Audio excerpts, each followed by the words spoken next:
There's Wi-Fi. All the passwords are really messy. It's like it's Shot? no, it's like no, it's like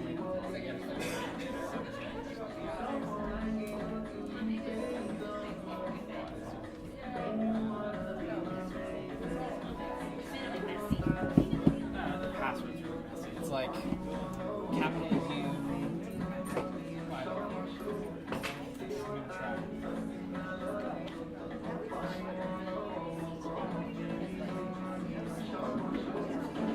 I have the shower last night. I think I could like yes.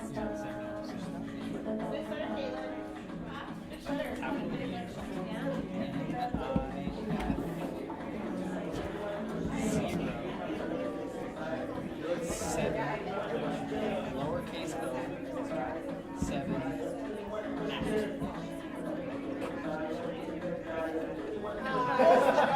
Cheers! And I was like,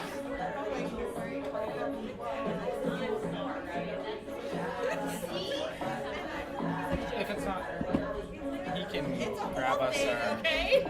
leave it alone. It's something like that. Oh, it's really There's an impressed. at, there's a. I have the Wi-Fi password again. Oh,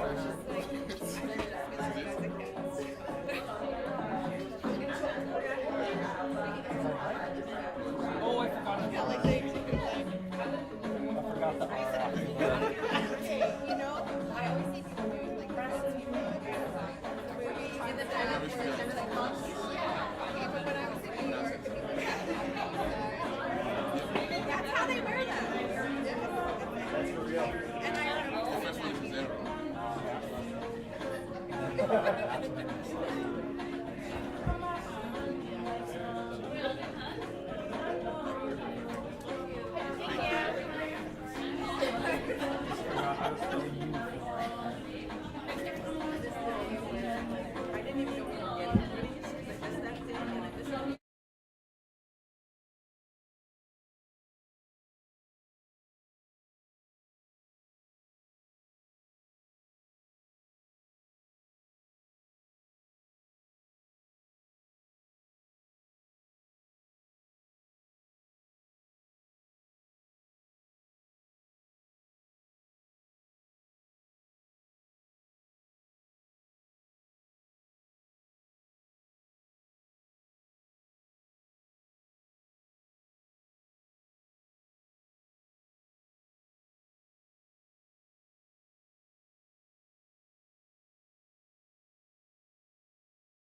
And so when we looked at different opportunities, we had some people in our cohort who worked with some people in Asia, and they have a program called Sundays. And so our program was highly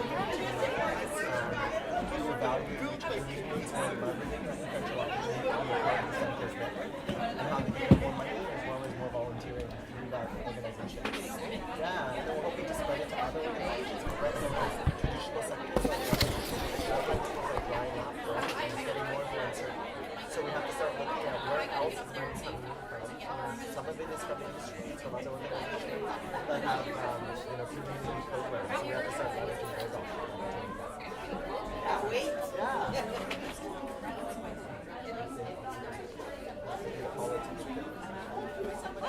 How are you doing? Good, nice to see you.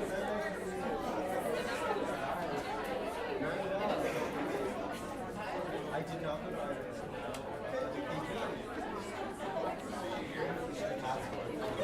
so stressed. Being about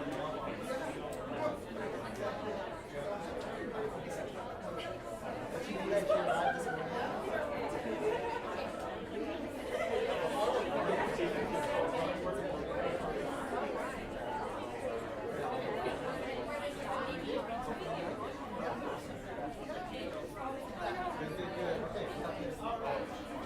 Hello everyone. Yes, it's 1 p.m. So I'm just going to start right away. Turn it up. It's actually Yeah, it's good. Yeah. Just move it closer to your mouth. closer. Okay. It's village man. Okay, thank I'm you all talking about the for... microphone.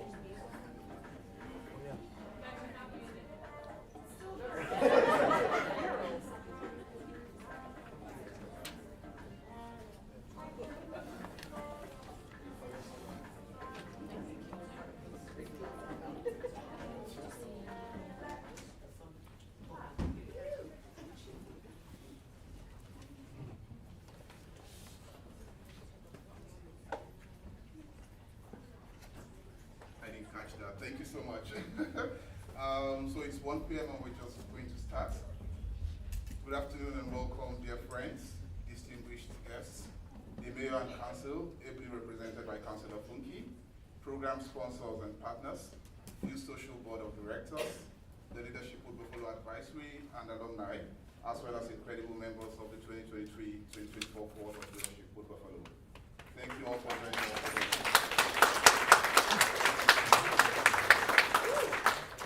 A few housekeeping just before we begin.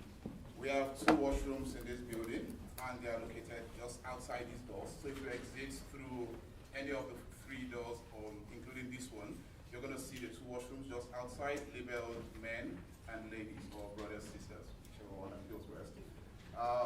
If we need to exit in case of an emergency, we're all going to exit through the rear exit, and the muster point is in the parking lot, where we're going to wait for the instructions. Also, if you look around the room, we have a small setup over there with some coffee and snacks, so feel free at any point in time to just walk up there and grab something for yourself.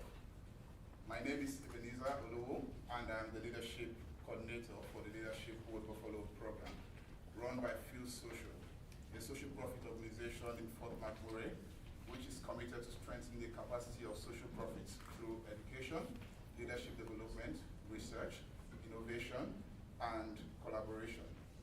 I am joined by you all today at the Unifor Local 707A, which happens to be on the traditional, ancestral, and unceded territory of the Cree, Dene, and Métis people. For thousands of years, they have been protecting, stewarding, living, and working on this land. And if you walk a little bit down the road, you will hit FuseSocial office on 20 Rydell Street, which is also on the traditional land of Treaty Territory. As a black man of African descent who now resides on this land, I recognize and honor the enduring struggles of the indigenous rights holders. Throughout history, they have faced oppression and continue to endure inequities due to the failure of non-indigenous treaty people to uphold their responsibilities. I am deeply conscious of how my actions and inactions could perpetuate or alleviate these injustices.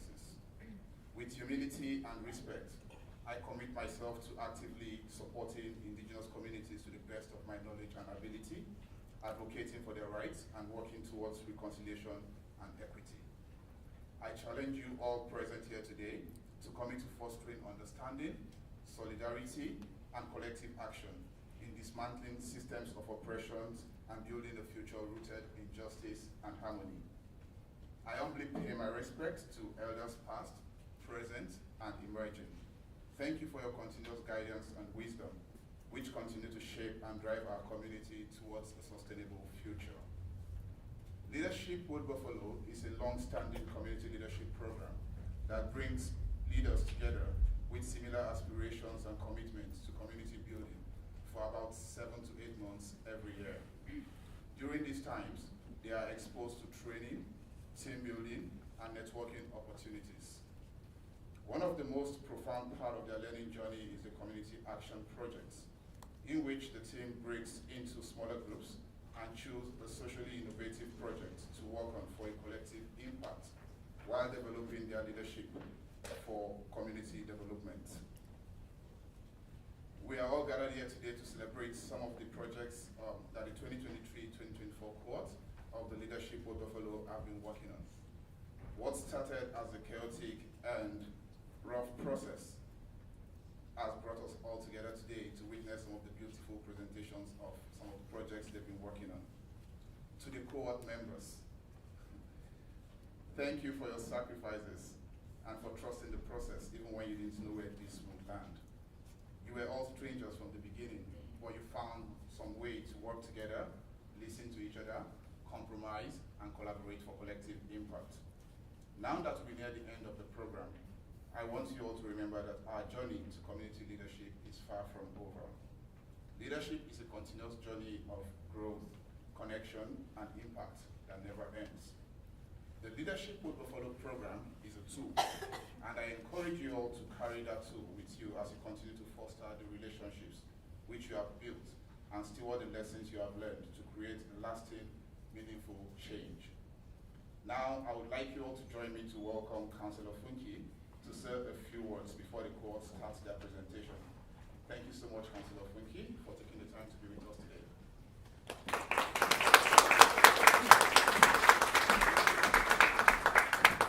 Thank you. Thank you all very much for having me. Good afternoon, everyone. I have heard so many versions of land acknowledgement, but I must commend the acknowledgement that we just heard, a call for commitment, and I accept that challenge. And we should all accept the challenge to do better, to acknowledge, to respect and honor the indigenous peoples who were here before us. So thank you for that. And I so openly commit myself to follow in the challenge that you have issued this afternoon.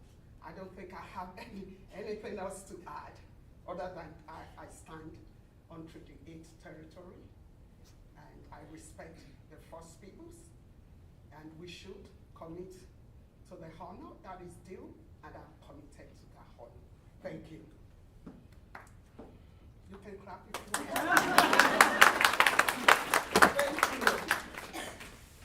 So again, I'm Funke Banjoko. I'm one of the councillors in the region, and it is my honor to stand here to represent Mayor Sandy Bowman, the council, and the entire municipality to welcome you all to this celebration event. It's great to be here with you all to celebrate the Leadership Wood Buffalo program graduation for this year. I don't know if the MP or MLA is here. If they are not, I honor every leader in the house, which is all the leaders, including the new graduates, and religious leaders, indigenous leaders, political leaders, business leaders. I honor you all. First, to the board of directors and the entire FuseSocial team, especially everyone that was involved in the Leadership Wood Buffalo program. Thank you. What is so wonderful about this program is how intentional it is to grow people, to help raise new leaders. We often talk about leadership and building leaders, but then it's easier said than done. What you are doing here today is putting the word, turning the words into action. And through your action, you are lifting up the leaders of today and the leaders of tomorrow. Through this, you are making our community a better place to live. It's pretty easy to feel the energy in this room today, looking at all of you beautiful people. As a council, we are pleased to support the FuseSocial and the Leadership with Buffalo program because this means a lot to our region. You are highly appreciated. Thank you. As the program nears 2 decades of action in growing, fostering, and encouraging leadership, we wish you nothing but the best. Finally, to this year's participants, well, I think it's better and more beautiful to call you graduates. Well deserved. Graduation comes with a lot of work before the day of the graduation. Well done. I applaud you for taking this positive, powerful step. When good people get stronger and good leaders become greater leaders, it leads to a bright future for our home, the regional municipality of Wood Buffalo, and to the world at large. There is no doubt that your efforts are making a solid impact in our land.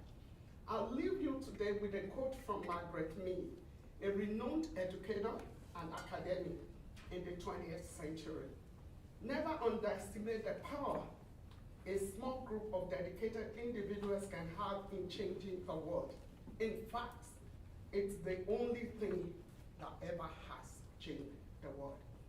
Thank you again for having me, and please join me to congratulate the graduates of the Leadership Wood Buffalo class of 2024. A round of applause for all of you.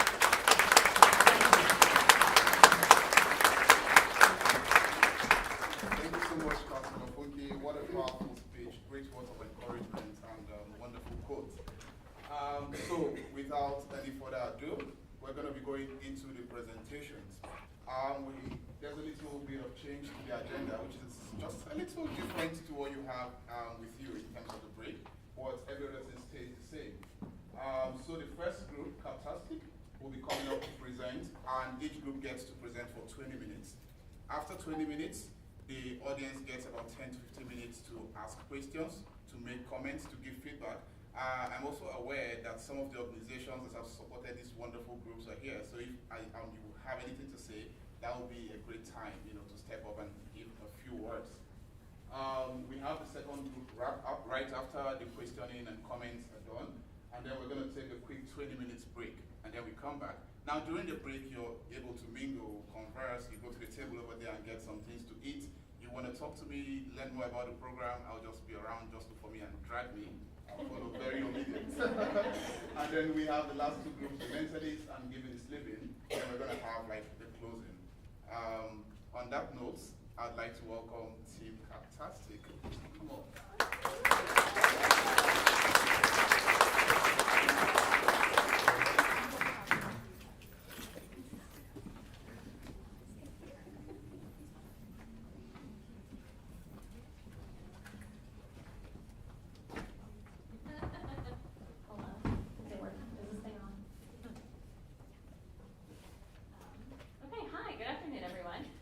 We are Team Captastic, and we're here to talk to you about our community action project with Lyman Angel Flight Club. So as you will very shortly see, our group loves a ton. So I'm going to start by giving you a quick briefing of today's flight manifest, aka the outline of our presentation. So we're going to start by walking you through our booking and reservation process. We'll take you through security and boarding. We will begin to taxi and take off. We'll also talk about the growth and change we've experienced and a little bit of turbulence that we may or may not have had along the way before we reach our cruising altitude. So before we start, we're going to introduce the crew that you'll be flying with today. Okay, good. Okay,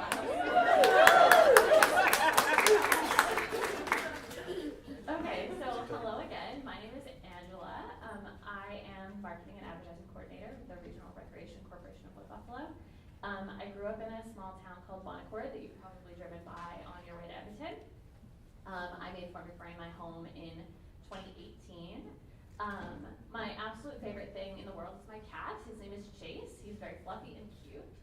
And I really can't handle a common cold. I think there's nothing worse than having a runny nose, except like maybe having a stuffy nose. Oh, you have a separate mic,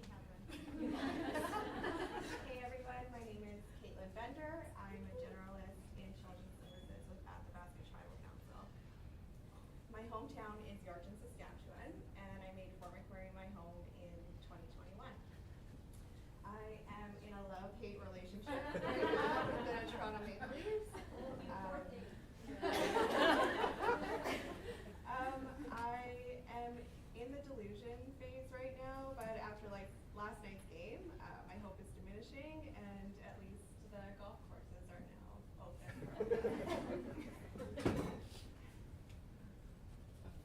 Hi everybody, my name is Chelsea. I'm the Reservations and Group Membership Supervisor with Regional Recreation Corporation of Wood Buffalo. Originally from Hamilton, Ontario, I did move to Fort McMurray 12 years ago, and I am proud to call this city my home. Something that everyone knows I do love is coffee. It's not often I'm without one, and something I very much dislike is having to repeat myself. Would you say that again? So I'm Julie Carter. I'm a stakeholder engagement coordinator with the Wood Buffalo Environmental Association, not to be confused with the RMWB. We are separate entities. WBA does the air quality monitoring in the region. So feel free to check out our website if you're interested in the air quality data or air quality health index. Just had to give that a plug. I've been very fortunate to live all over Canada, but would consider St. Albert my home. But I've lived in Fort McMurray now for about 6 years, and I've loved every minute of it. I also love dancing. Anything to do with music gets me moving, fills my spirit, and I hate when people feel bad. So I'm glad that there's been some laughs and some chuckles today, so hopefully that keeps going. My name is Corinne Krukowski. I'm a community advocate for disabilities. My hometown is Fort McMurray, Alberta, and I love Call of Duty, and I hate people that click their pants.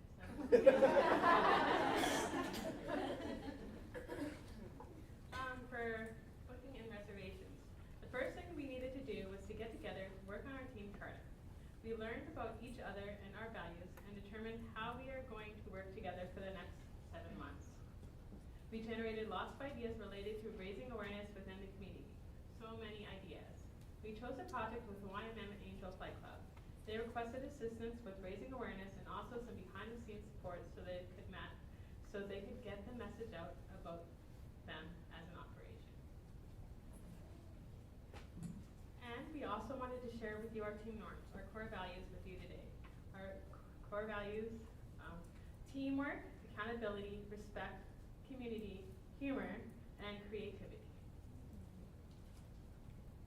So with a better understanding of our team norms and our topics selected, we had to determine what we wanted to deliver. For those of you who may not know about YMM Angel Flight Club, I wanted to give you just a little bit of background information to get you started.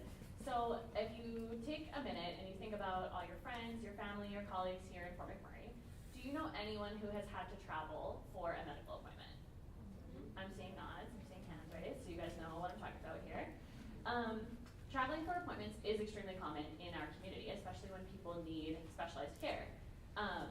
And traveling for appointments leads to a lot of unplanned expenses. We're talking about gas, we're talking about flights if you're able to fly, rental cars, hotels, food, even just time away from your friends and your family and your everyday life, which is where YMM Angel Flight Club comes in to try to fill that gap. To get us started on our project, we were able to join a virtual meeting with the board of directors of YMM Angel Flight Club.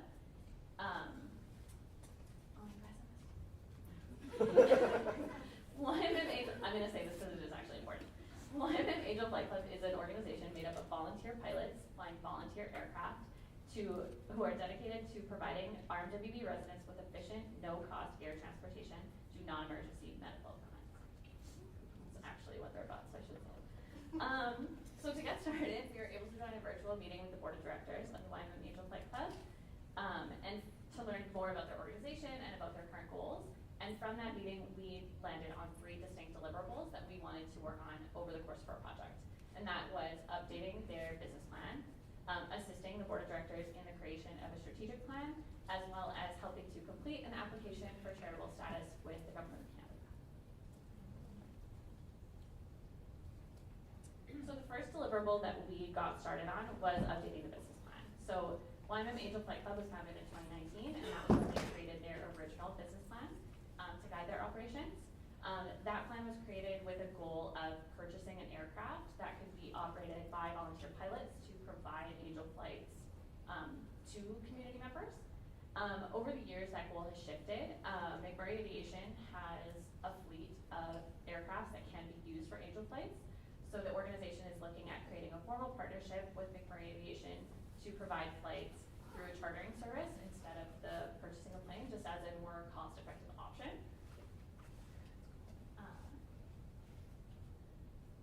So in addition to updating the document to reflect that new goal, we also created an enhanced market analysis as well as thorough descriptions of their cost structure and revenue streams, as well as some other things. We collaborated as a team to redevelop this document, adding in new content while improving clarity within the existing content. We worked very closely with Ryan Abel, YMM Angel Flight's president, to ensure the plan was thorough and accurate, suiting their needs.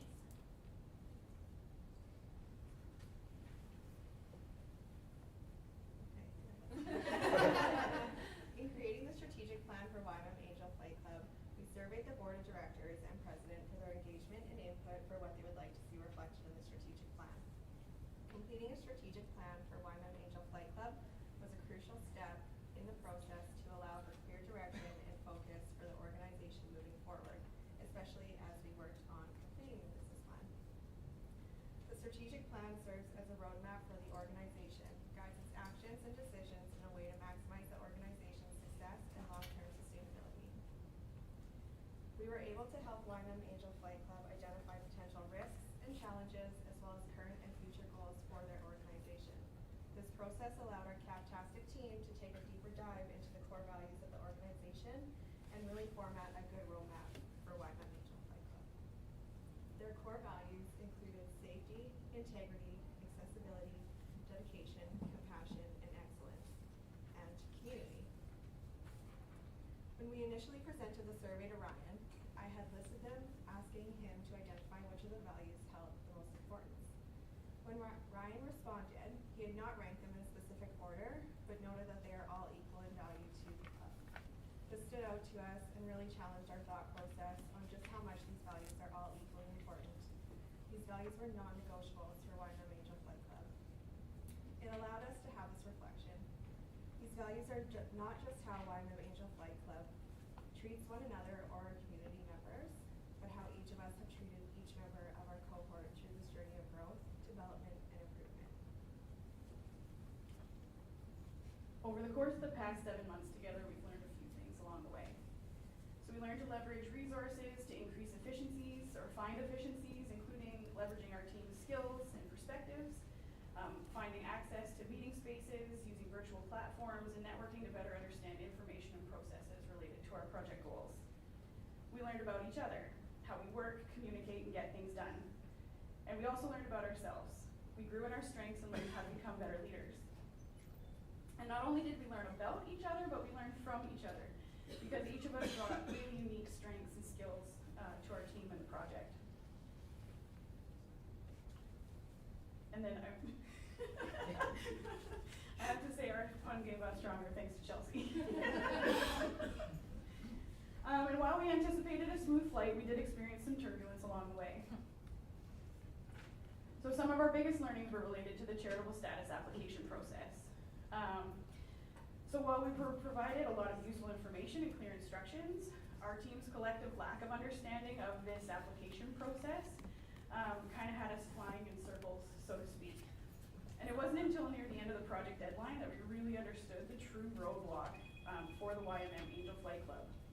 So we were able to provide meaningful support to update and develop the useful documents, However, in our existing support roles, we couldn't fulfill the desired need to submit the application because there was a signatory from the board required to work with CRA and all of that bureaucratic stuff. And unfortunately, we just didn't hold those positions in the time to submit the application. Another thing is life happens. Everyone involved in our project experienced significant life situations that impacted our availability and timelines. And throughout our project, we did honor our team norms and provided support and understanding to each other along the way to complete our project. We also experienced prolonged storming phase. So if you're not familiar with team development phases, you've got your forming, so you're coming together. You have your storming, figuring out how you're going to work together. You hopefully get to a norming process at some point, so that's your smooth flight, let's say. And then your goal is hopefully to get to performing, so you're like shining essentially. It did seem to take us a while to find our groove in the project, but we did eventually reach our cruising altitude, which Chelsea will show you on. So as we reached the last couple of months of our CAP project, we began the finalization of our deliverables for YMM Angel Flight Club. Working closely with Brian, president of YMM Angel Flight Club, the business plan was informally presented to the club for their feedback, amendments, and inputs. This allowed us to incorporate the specific details that only the board of directors could provide us and allow us to finalize a document that best embodied the club's purpose, values, and direction. The final business plan was presented to YMM Angel Flight Club this week. As the YMM Angel Flight Club strategic plan was a newly created document, the preparation of this document did require additional work from both our CAP group as well as from YMM Angel Flight Club's board of directors.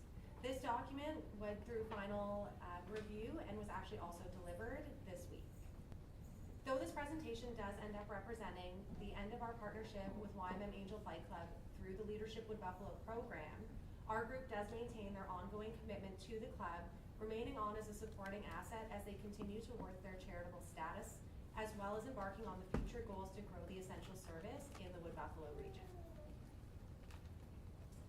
Now, with any good flight, in-flight entertainment is very important.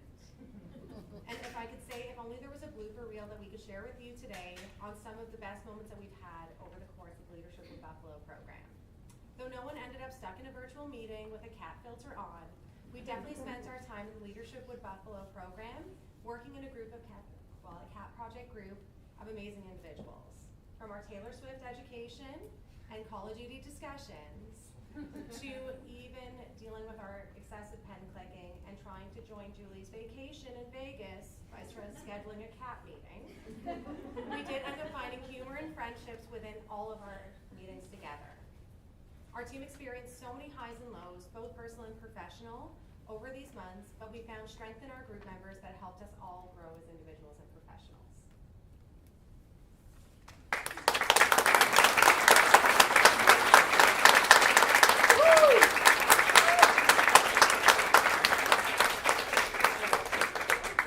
So I guess, are there any questions or comments? I have a comment, and I was like, as you were presenting, and not to be like rude or anything, but I was like, the Fight Club. I'm like, what happens to the Fight Club? They did the Fight Club. But no, I just thought that like what you guys shared tonight was really, or today was really good. I didn't know all of the details with the Fight Club, so thank you for sharing.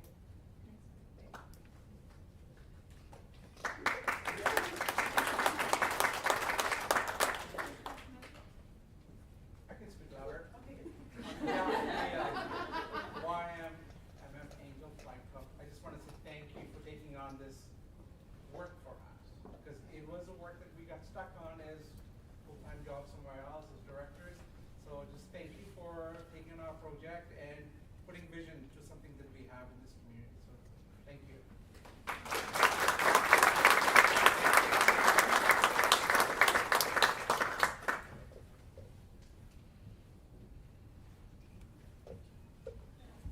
I'll try to project. Oh, yeah. Thank you. Hi, my name's Shannon Rex, Executive Director for FuseSocial. You mentioned in your presentation a prolonged storming period, and so I just wanted to ask what your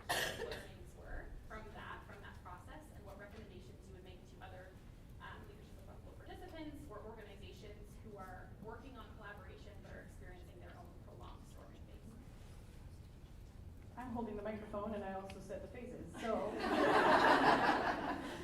that's a good question. I think we wrote about it in our final report, and we kind of surveyed each other to fill out this presentation. I think the importance of communicating, holding space for one another, trying to seek to understand. Yeah, I guess, is there anything else?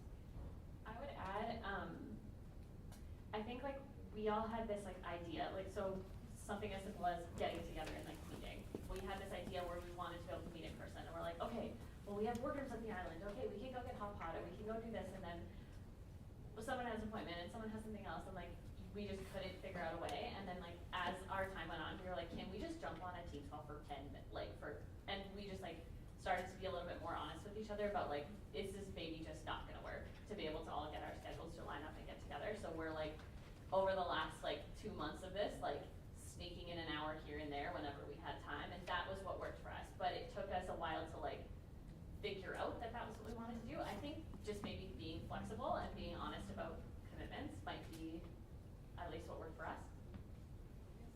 Yeah. Oh. And I think it's okay to have a prolonged storming phase. Like we just go through the motions, but it's the end result that really matters. I was also going to add, because Corinne said something that jogged my memory, is that we would always come back to what were we trying to accomplish, and then what were our team norms, what had we committed to each other. So, good question.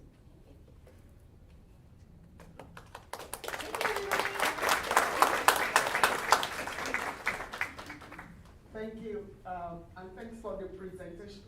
I don't know if this is supposed to be just a case study for fun, but for me, you made a point, and Corinne, you've always been an advocate for transportation, so we've had numerous discussions, and some were strong, but thank you. And so I'm going back again with to me, this is another message for us as leaders in the region. And like I always say on Facebook, I hear you. Thank you so much for doing this. Thank you so much.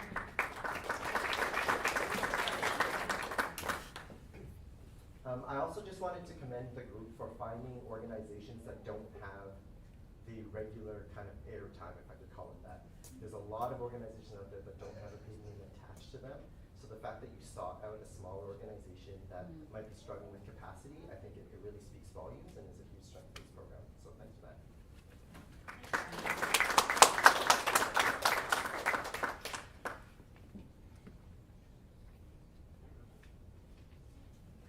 Still have some time, anyone else?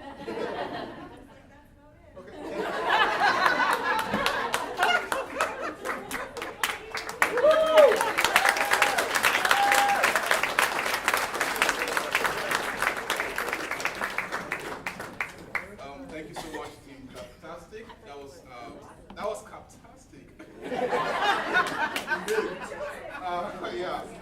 So we're just gonna go right into the next group's presentation, and I invite future leaders of Buffalo to come on.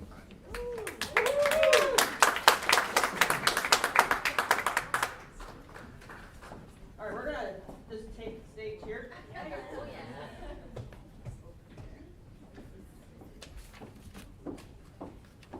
All right, so thank you all very much for everyone's got very busy days. I really appreciate you all coming here today. We are going to try to cram 7 months worth of work into 20 minutes. So, thank you. All right, good afternoon, everybody. I am thrilled to be here to have the opportunity to introduce the future leaders of Wood Buffalo leadership team today.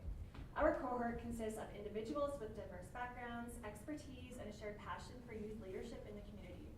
Each member of our team brought together a unique set of skills and experiences to our project, which deeply contributed to the success of our community action project. I'm going to start off by introducing Angela Davis this afternoon. Ange is a genuinely kind-hearted soul who, if you've had the pleasure of meeting, you just know that instantly you feel like you have a friend for life. And I'm very proud to call Ange my friend. I'll pay you later. Angela moved to Fort McMurray in 2002 from the East Coast with the same short-term plan as many who so many years later, she's still here and I'm very thankful for that. She discovered a passion for process operations in the oil sands industry, which was entirely different from her original background. During her 18-year career, she has had the privilege of being part of the United Way campaign and Seeing is Believing tours.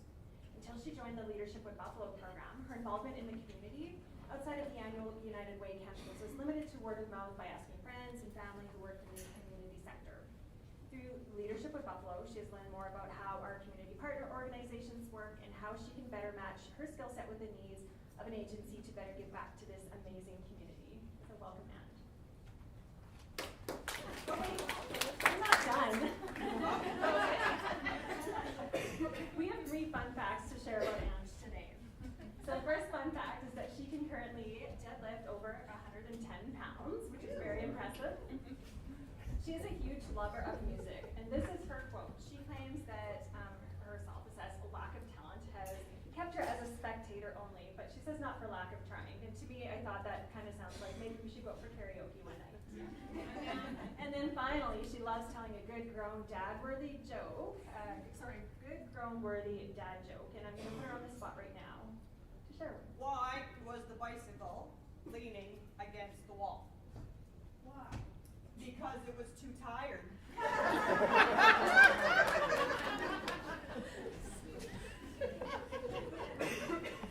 That was really bad. Well, we loved it. Alright, this is Lynette Hiscock right here. She's amazing. She has made Fort McMurray her home for the past 28 years. I was gonna say days. 28 years. So she has built her life here, raised her twin boys, and she serves as the operation manager for corporate networks. Joining the Leadership with Buffalo program has been a true huge privilege for Lynn. It's not just about her leadership skills. It has connected Lynn with her community that she calls home, and who most of us call home. Lynn is deeply grateful for this opportunity because she feels as though she has been able to connect with Fort McMurray on a deeper level, and prior to Leadership with Buffalo, her exposure was limited within the region. So due to this program, it has provided an opportunity for her to open her eyes to the community. And the learnings and connections made through Leadership with Buffalo and with the Justice Slave Youth Foundation have been unbelievable. And fun facts with Lynn is she has a 2nd degree black belt in Taekwondo. Don't mess with her. She is part of a global leadership IT peer group, and she's also currently serving as the treasurer for the 2803 Army Cadet Corps Support Committee. Lori? She's so fun. As you can tell, we're probably very, I wouldn't say shy, maybe. We're introducing each other for a reason. So I would like to introduce Lori B. Mercury. Lori is one of the rare birds. She was born, raised in Fort McMurray, and she belongs to the Fort McKay First Nation, and she currently works as the education coordinator for the Athabasca Tribal Council. Lori has taught me so much during this journey. She is a true advocate for the Indigenous communities. She's truly an advocate for the youth in our community, specifically Indigenous. She has been an inspiration for me because she has encouraged me to learn more, and she's just been phenomenal. So thank you, Lori. I truly, truly appreciate you. So I want to share some fun facts about Miss Lori. So Lori she's boxed for 3 years, and we promise we will not duke it out here on the stage today. Not right now, anyway. She's currently, not only is she beautiful and amazing, but she's currently also completing her master's degree in education. And she is the mom of 2 littles, a 9-year-old and a 5-year-old.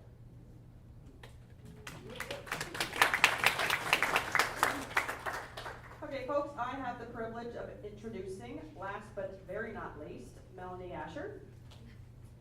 Mel has arrived here in Fort McMurray in 2006, currently lives in Sapri Creek with her family. They love all things outdoors and adventures, and raising 2 teenagers keeps them very, very busy and very active. She currently works at FuseSocial as I have to read this one because I keep getting tongue-tied. The advisor for organization and sector development. I didn't mess it up. There we go. So Leadership with Buffalo has empowered Mel to focus on her leadership skills in order to necessarily drive positive change within her organization and her community. Now, Mel has had a very positive effect on me personally. I walked in Leadership with Buffalo and very minimal exposure to a lot of the social sector works. And I was hearing things like EDs and boards and bylaws, really bylaws? Council meetings, all these things. So I was hearing a language that I didn't understand but really wanted to. And through Mel's guidance, I've had the opportunity to take quite a few courses offered through Fuse to get better educated on how I can support and how others can support grant writing and things like that. So thank you so much, Mel, for your facilitation and tutelage.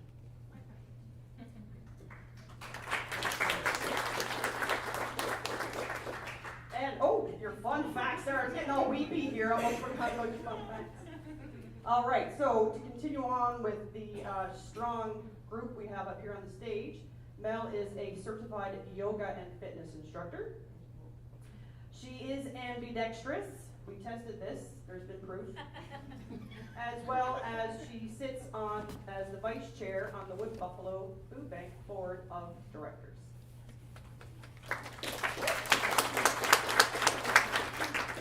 All right, we want to take a little bit through our process, kind of how we came together as a group and how we ended up discovering our project and what was passionate for us. So take you way back, although it feels like yesterday, to September when we came together.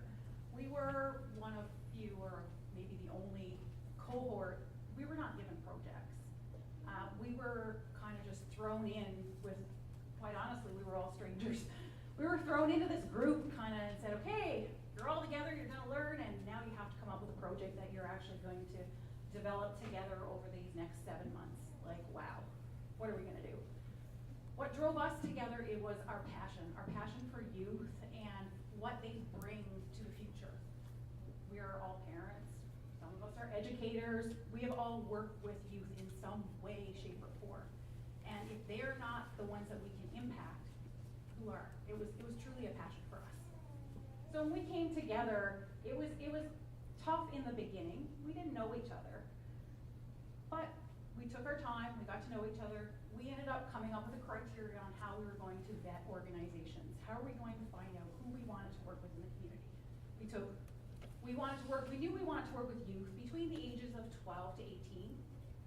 There are times when sometimes that age group sometimes felt like it got left out. We vetted a bunch of organizations and we came across the Justin Slade Youth Foundation. And oh boy, did we hit one. The Justin Slade Youth Foundation touched us so deeply. Lori met with Mandy and she came back and she started telling us these grand stories about Justin Slade Youth Foundation. And we all said, wow, like, this is amazing. We feel like we were given a true gift. Like, how can we help support this organization? So I'm gonna hand it over to Lori and she's gonna tell you all about it. All right, so if you don't know where the Justin Slade Youth Foundation is, they're kind of just where Borealis is, and I had no idea, and I hadn't been, like, when I remember going there when I was young, it was like a pop-up stand for food and stuff, but it's a really great place to be. So at the Justin Slade Youth Foundation, they are a registered nonprofit agency that was formed after the tragic death of Justin Slade in 2004. This passing of this young man left a lasting legacy on those who knew him. Justin's zest for life inspired his parents to develop a youth project that simply wasn't just about Justin, but because of him. The vision of the Justin Slade Youth Foundation is to empower youth to make positive life choices. The Justin Slade Youth Foundation will achieve this vision by strengthening, inspiring, and guiding youth aged 12 to 17 to make positive life choices. Justin Slade Youth Foundation offers free events and programs for all Fort McMurray Wood Buffalo youth aged 12 to 17. The goal is to foster social interaction and empower youth to make positive life choices through recreational programs. And some of these are the two mentioned here. So the dugout is at the location, and they do drop-in center daily with activities every day.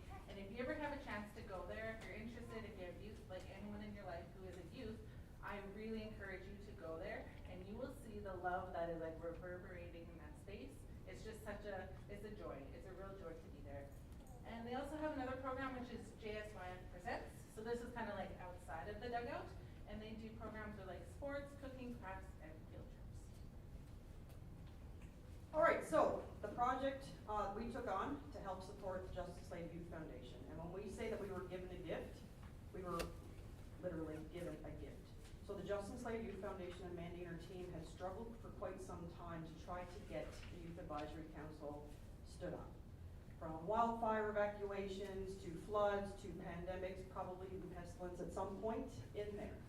So given the original project, we took a look at it and said, okay, this is exactly what we can do. This is what they've asked for.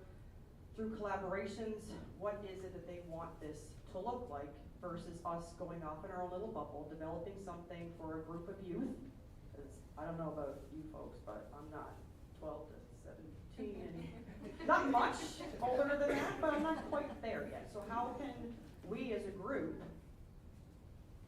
help the youth themselves? So thank you to Mandy and her team. They gave us a great skeleton to work from. So what the Justice Slave Youth Foundation Youth Advisory Council is, we call it YAC for short. Okay.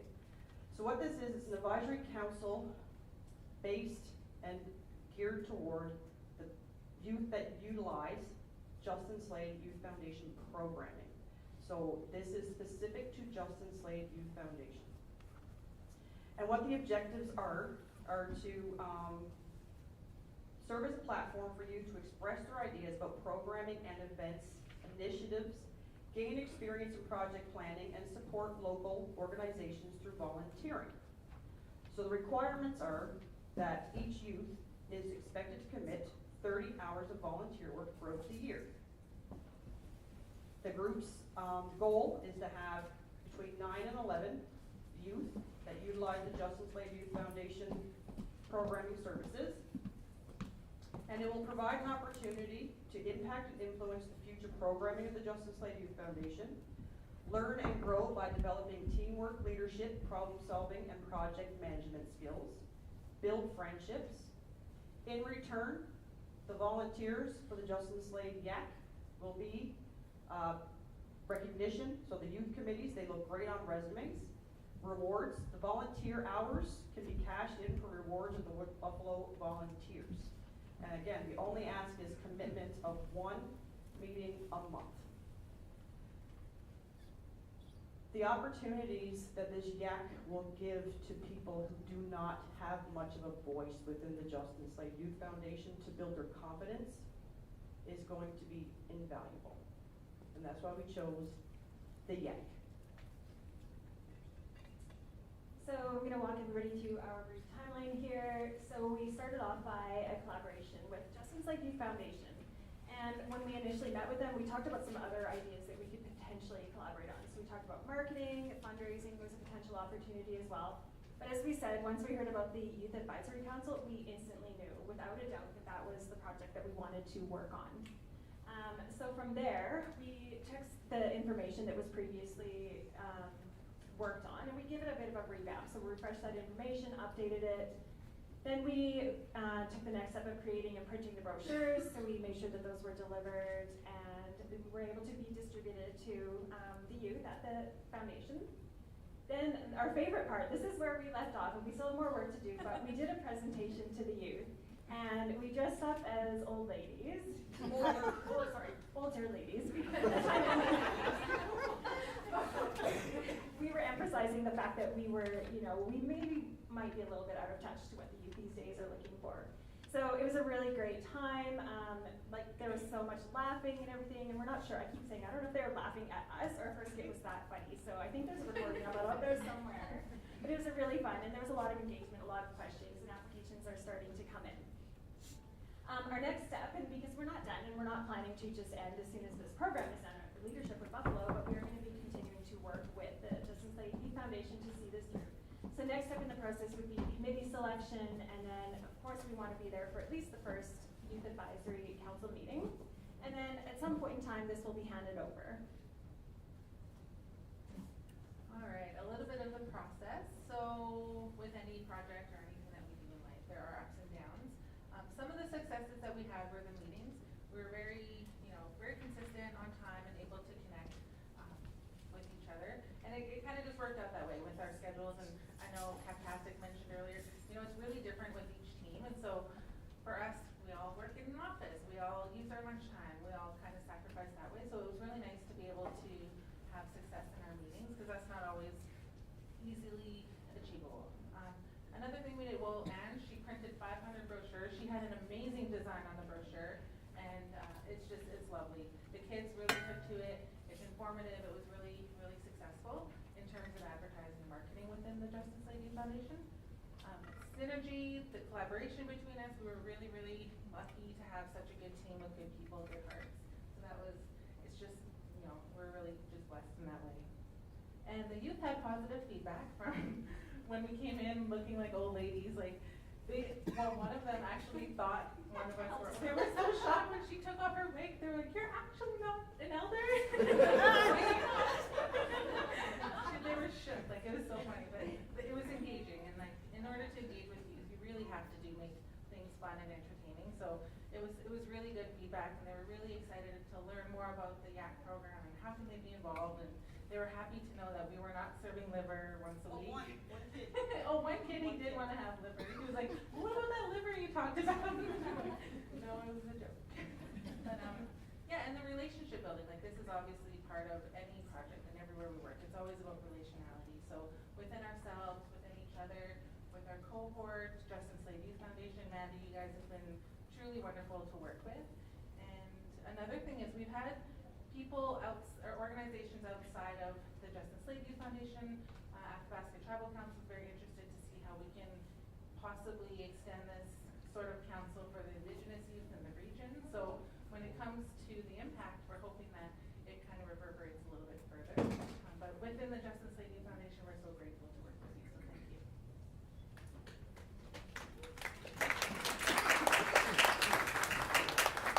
On the opposite side of successes, there are challenges, but to be quite honest, we feel truly blessed. We did not have a lot of challenges. Like every team here, time, 7 months is not long. You blink and it's over. So really trying to stay on top of things and keep things moving was a little bit of a struggle at times. Schedules, again, we are all working moms, whether you're at your 8 to 5 job or you're at your 5 to 8 job, you're at a job. So we did, as Lori mentioned, we took our lunch breaks if we needed to jump on a call and hammer stuff out, which worked out for us, but it was still a challenge. And as you can see, there are 4 of us on this stage today. In September, we started out as a group of 5. So midway through, we did lose a member of our team. She had to leave, unfortunately, which left us just scrambling to figure out how we're going to cover. Not a huge challenge. Again, you deal with it. It's part of everyday life. And last but not least, technology. Oh man. From the IT But we had our data. At one point it was Google, and at one point we're on Teams, and another point we're in SharePoint. Finally we said, okay, this is it. We're just getting it done. It doesn't matter where it is at this point. We're just gonna get it done, and we did. So, and before we move off this, I just wanted to share. We volunteered for the Justin Slade Winter Solstice Dance. And I can honestly say this was probably the point when we were beyond the first, kind of introduction, but it was the first point where we were truly in awe of the Justin Slade Youth Foundation. So a bunch of us went to this dance, and I remember we were there, and first of all, every teenager, which blows me away, they were so beyond polite. There were over 200 kids at this dance. And Mandy and Erica, Pam, all from Justice Slade Youth, they treated every one of these kids as if they were their own. It was amazing to just see that. So thank you for that opportunity. It was great. We hope we can do more. All right, let's just appreciate this picture for a moment here, please. There we go. So, that was so much fun. So, what did we learn? The conclusion. well, we've learned that Mandy is not free from us yet, and it won't be free, none of you will be free from us anytime soon. So, we learned that this was the first time a group from Leadership with Buffalo had contacted the Justin Slade Youth Foundation as a cohort. We learned that the Justin Slade Youth Foundation's programs are available no matter anyone's financial situation, free, regardless, whether your parents are driving a BMW or you're walking, it doesn't matter. We learned that through a quick Google of the census from 2021, because that's the earliest. FYI, folks, you need to fill out your census data, because when you're trying to get some information for these things, it's near impossible. 2021 was the last one we had. So, in 2021, there were over 10,000 youth in the RMWB aged 10 to 19. Right now, we've got 5,000 more between 5 and 10 who are coming up to that age group. And the Justin Slade Youth Foundation is one of the only local organizations that provide free programming for youth in our community. The need is great, folks. As we continued our time in the dugout and interacted with Mandy and her team, it became very clear that they are so committed and enthusiastic about the youth and the programs provided by the foundation. We noticed this dedication in all of our interactions between staff and youth as they took the time to connect with every single person who entered that facility. The team has fostered a culture of trust, accountability, safety, and mutual respect among themselves and with the youth they serve. This is a place where I want my children to go. And we also learned that we have 4 people standing on this stage from all different backgrounds. In our organizations, we talk about collaboration.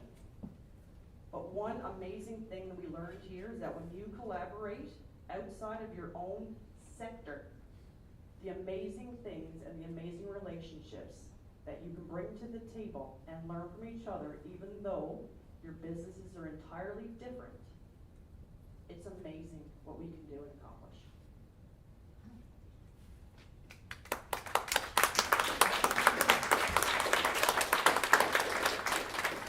All right, at this point, I would like to thank all members of the Future Leaders of Wood Buffalo team. Your dedication, hard work, and unwavering commitment to excellence are admirable. Your passion and creativity propelled us forward, and together we have achieved remarkable success. I'm excited about the journey ahead as we continue to grow and succeed as a team. We should be all very proud of our accomplishments. We also thank our employers that supported us as we navigated Leadership with Buffalo through the many learning days and the community action project itself. We could not have achieved our goals without the support and encouragement from Suncor, corporate networks, Athabasca Tribal Council, and of course FuseSocial. On that note, I wanted to say thank you to FuseSocial for continuing to offer this amazing leadership program to aspiring leaders in the community. It truly is an incredible opportunity to strengthen your existing leadership skills while being supported through growth as we discover and develop our own unique leadership styles. Thank you to Ebenezer for your exceptional guidance, dedication, and expertise throughout this program. Your guidance cultivated a collaborative and inclusive atmosphere where our ideas could thrive, and we deeply appreciate your commitment to our team's success.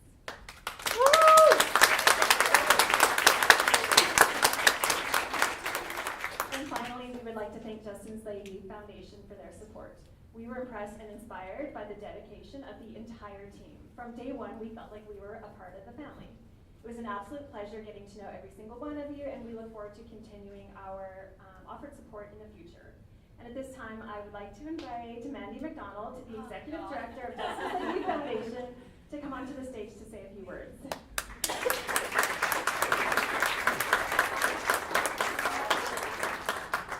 Oh, Mandy is really amazing. The first time I met her, she's just so kind. She really is a genuine, kind-hearted, and I've been working with youth in the region for about 10 years in this age range, and I have maybe a couple people who I could say who do their work from their heart, and Mandy she really is one of them. Okay, so I'm not great at public speaking. I talk to teenagers on a daily basis, so it's a little bit different in this crowd for me. So I wrote something small. I won't take too much time. want to say a huge thank you and express how much appreciation that I have for you ladies. I am kind of crying right now, so I apologize because that was really heartwarming. Your creativity and awesomeness is greatly appreciated by all of the JSYF staff.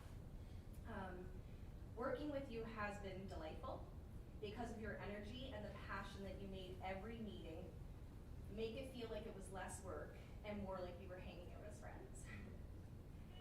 Thank you so much to Melanie, Lori Lee, Lynn, and Jima Ange for the laughter shared and for your commitment to making our program successful. We'll be sure to continue on this project while empowering and giving the youth of our community a voice in the future. Thank you.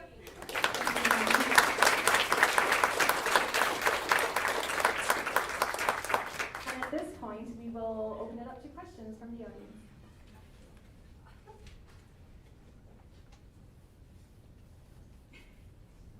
Okay, that's 3 seconds. We're done. All right, thank you all very much. Appreciate it. Oh, Julie. It's not a question, just more. Hold on. No, I can speak loud enough. I was just going to say the testament to your teamwork, where you started out introducing each other, and as your presentation came on, and then Mandy's words, just the impact that you have had together on the community youth. It's just an honor to watch that kind of passion in action. So thanks for your presentation.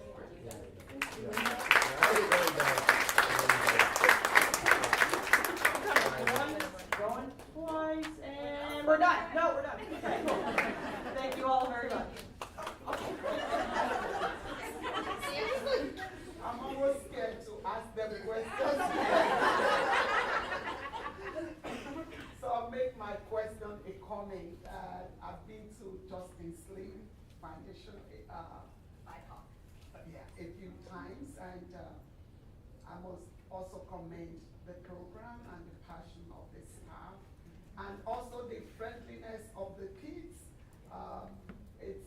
It's so sweet to go there and watch. And again, I appreciate this.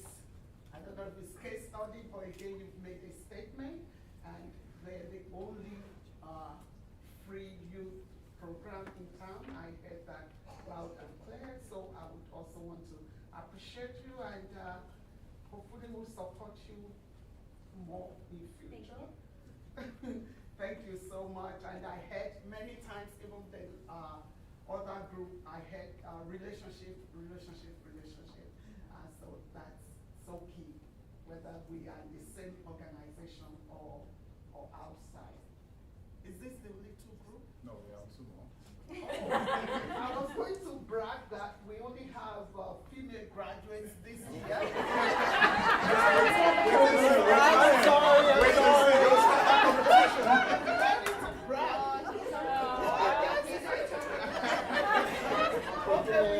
We have 3% men representation. More than 3. Okay. I attended the program from a different lens. Okay, maybe 6%. So, thank you so much. I appreciate it. We're not trying to rush everybody off, so if you have questions, we are happy to answer.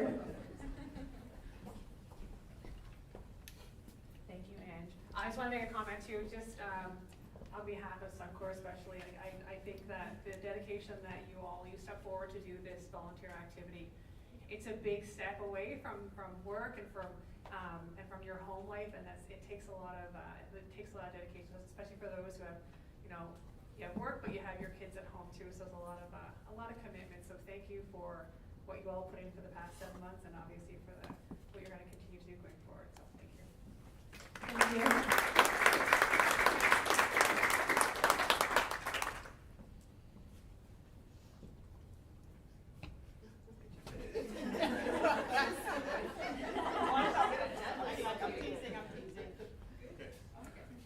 We actually have one more little announcement that we would like to make today.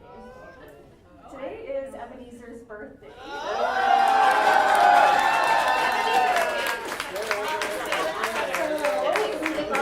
Everybody can sing happy birthday. We have a cake that we're going to have.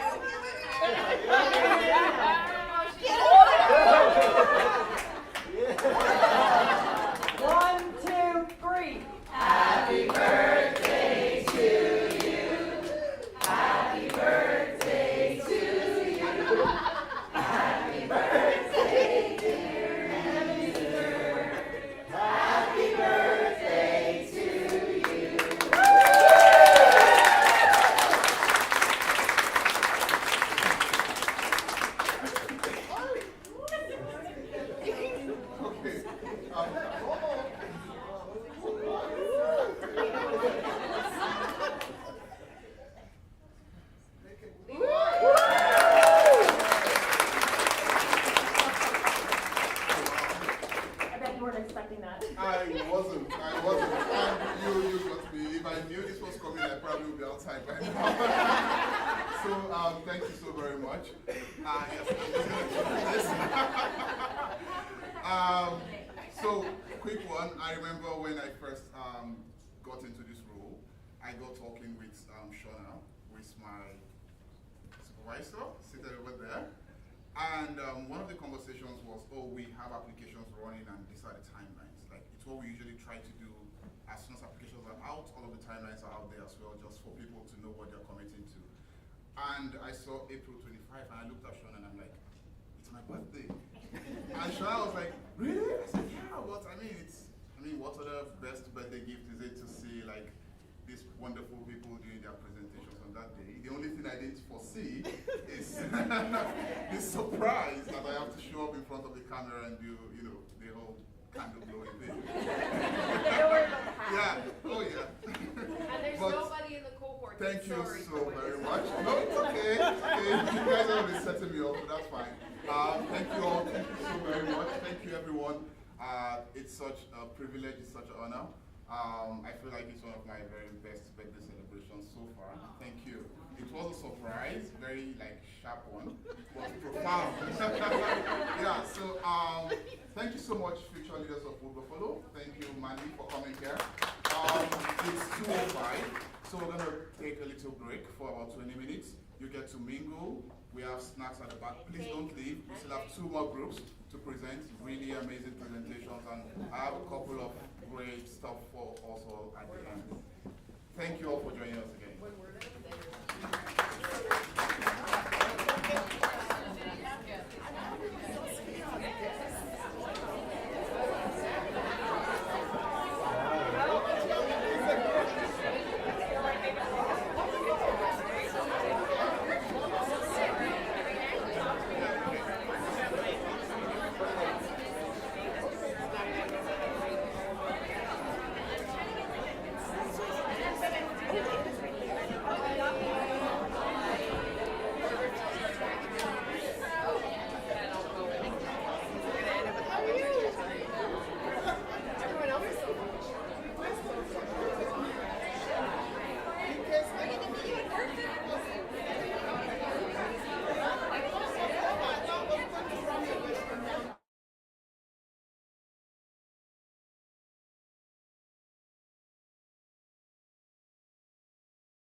45 minutes. Unless you take 45 minutes, yeah. But I noticed all the groups have been like very. We'll bring the book up. Yep. And if you need to pee.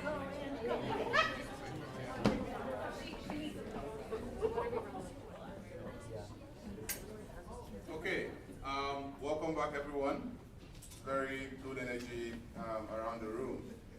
Thank you all for the beautiful conversations, the connections, and the communications you've been having with each other.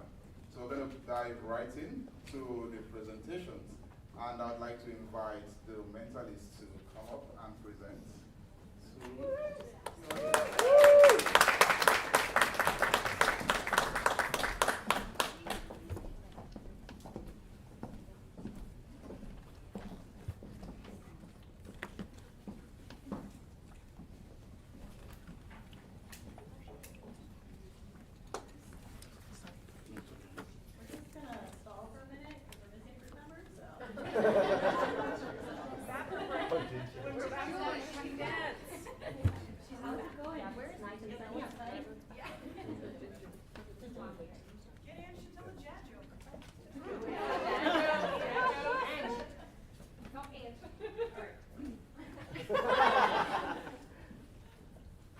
Hey Mel. Knock knock. Who's there? Interrupting Cal. Move! Oh, that was bad too.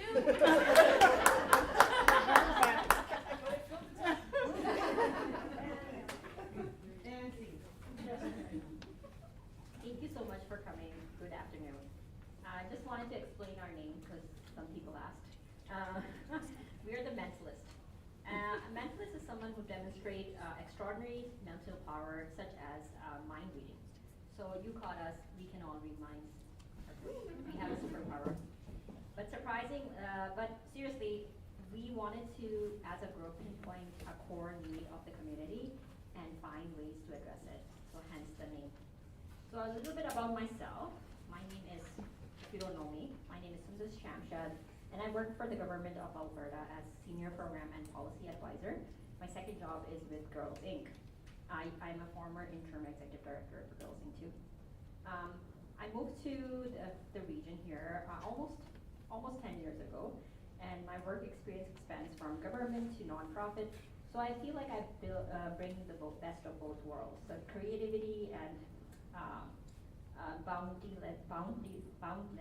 of nonprofit, but I also bring the structure and sticking to the rules that comes with the government. I'm involved in quite a bit of community projects, especially something very close to my heart is the cancer support group called Sisters in Cancer YMM. And I'm also a board member and advisory capacity for different organizations and cancer initiatives at University of Calgary, University of Alberta, and AHS. I'm an avid volunteer for Northward Magazine, a literary magazine in Fort McMurray, and we just had a launch last week. And I'm also volunteering for different organizations such as Marcus Islam, just providing my expertise of intersectionality wherever I can. But being part of this group or this program, I just wanted to reflect on how invaluable this opportunity is to engage and to learn from diverse group of leaders, expanding my perspective and offering profound insight.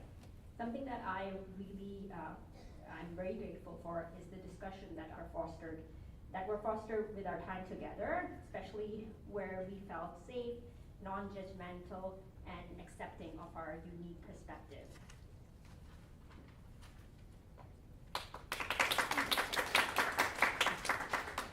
Hi everyone, my name is Caitlin and I'm the event coordinator with the Fort McMurray Heritage Society. I moved to Fort McMurray in March of 2020 when my university switched to virtual learning in light of the COVID-19 pandemic. Later that year, I began working at the Fort McMurray Heritage Village in the gift shop. And after I graduated with my BA in history, they hired me for a collections internship where I cataloged and managed the museum's artifacts. From there, I moved into my current job, which is in events. My job allows me to work very closely with individuals, nonprofits, and businesses in the community, so I really appreciated the opportunity with this program strengthen my interpersonal and leadership skills. I think a lot of us in the program relate that it's hard to quantify exactly what we gained from this program and what it means to us, but I know it's really shifted my perspective on what leadership is and has allowed me to kind of come to see myself as a leader.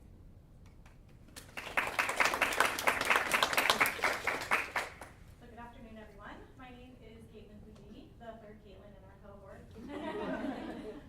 And I've had the privilege of working in the pension and benefits space for the last 6 years with Syncrude and now Suncor Energy.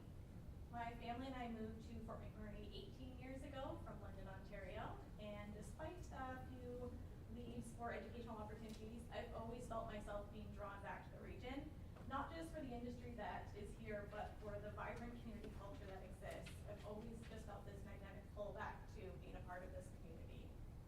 I've been fortunate enough to be a part of some of the large multi-sport events here, and the community support for those events is just as energetic and enthusiastic as it is for the smaller events I've been a part of with organizations like Search and Rescue. So one of the key learnings that I gained from this program is the importance of psychological safety within a team. The ability to create an environment where individuals feel safe to express themselves without fear of judgment fosters a culture of trust and collaboration, and just high performance that I feel is so valuable, and I feel like we formed within our cohort. I'm very, very deeply grateful for all of the experiences and learnings that I gained from adding Freeland here in the program, and I'm very excited to see what new opportunities are coming our way as we continue to harness the strength and power and passion of the leadership of Buffalo alumni.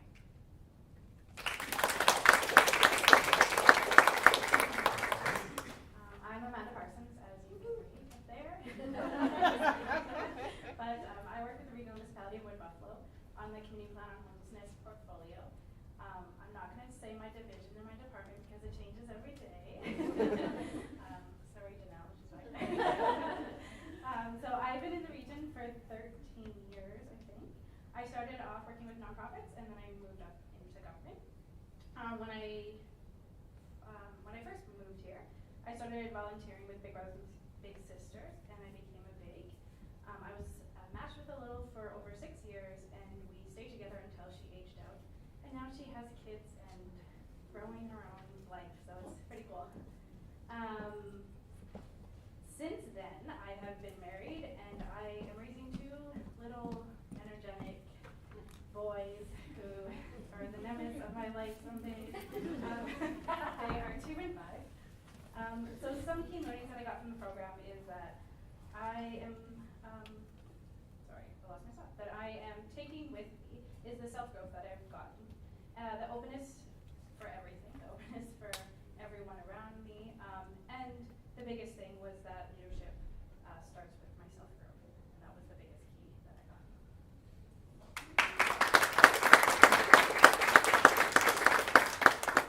Let's see, I am Ginger Roger from Ginger's Bannock House. I'm already clearing off the hat. Look at I'm off there. I never thought I'd be a part of this type of program. My ties to the region are 20 years long. A lot of people don't know I used to drive truck to the mine, and then I started dating somebody from the mine. And then I started cooking for people from the mine, and here we are. It's all connection. I love it here. I have 2 little boys and a husband. We just got married, and I opened Ginger's Bannock House here with the vision of rising as Indigenous people. I do everything that my parents and ancestors weren't able to do. Like, come up here and put our faces on there. I employ and empower others who need work experience or insight into my healing journey and my success. And my key learnings I got from this was through guidance and other like-minded leaders who support and help me feel like I belonged in these spaces. I really have a humble background, and I wasn't able to really input what I wanted to, like in the written form. But I showed up at every meeting. These ladies understood. I said, I need help, and they were there for me. So I realized as a leader, I don't have to have everything together. People like me with a vision can come together with other people with a vision. I'm just really grateful to be here. Thank you.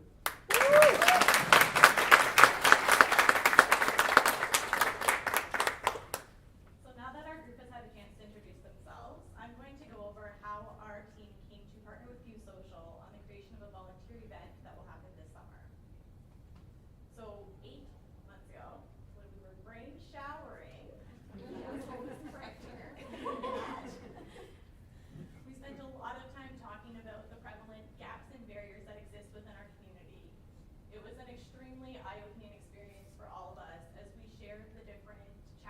that we had either faced personally or had been witness to within the community. As we were looking at each of these challenges, we started to kind of look at what could we realistically do within the 8-month confines of the program. And with this, we kind of had to reevaluate the direction that we were going. And we did a lot of pivoting, and it was an extremely long process for us. It wasn't until the January where we actually started to figure out what we wanted to do. So with that, we actually started off thinking about mental health, and our focus was on mental health. As we were having those conversations, we noticed that there was this kind of underlying theme of volunteerism that kept coming up in each of our conversations. And so with that realization, we decided to pivot the direction that we were thinking of going and move in a different direction, which prompted us to start the conversation with Fuse. When we initially started our conversations with Fuse, though, we had grand ideas about helping them improve their volunteer page, and we're going to make it more user-friendly, and it was going to be amazing, and then there was 2 ways of limitations. We just could not do that. It was not going to be something that we were going to be able to possibly do. So we pivoted again and talked about a volunteer fest idea, and this was something that really resonated not only with our community partner, but with each of the members of our group. So this is the poster for our volunteer fest.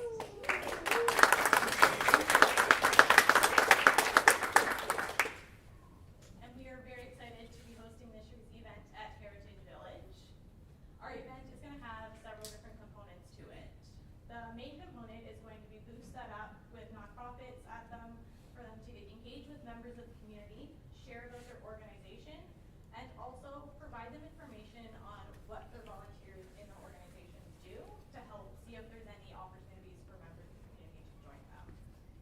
We're also going to be having a scavenger hunt, and the scavenger hunt we're hoping will be kind of that stepping off point to foster communication between members of the community and those nonprofits to start the conversation on what exactly does your nonprofit do by forcing them to ask questions and get answers from the nonprofits. We will also be having a free barbecue, because everyone loves free food. Face painting and bouncy castles for the kids, as well as a stage with entertainment. And then finally, we will be having volunteer awards. So these awards are going to be recognizing members of the community in 5 different categories. So we're going to have unsung hero, groups consisting of 2 or more people, youth, senior, and newcomer. Our event revolves around community engagement and the gap that exists between individuals who are eager to engage and organizations who are looking for dedicated volunteers. Through this, we hope our Volunteer Fest event is that kind of bridge between those 2 items. Our aim is twofold. 1, to create a platform to allow nonprofits to engage with members of the community, and then 2, to recognize the contributions of those already giving their time. Through this festival, we aspire to create connections for members of the community to find fulfilling opportunities, as well as recognize the tireless commitments of those already dedicated to making a difference.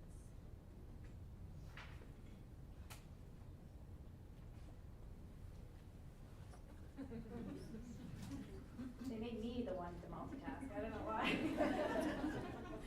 So I have mom brain, so I'm going to read from my PowerPoint.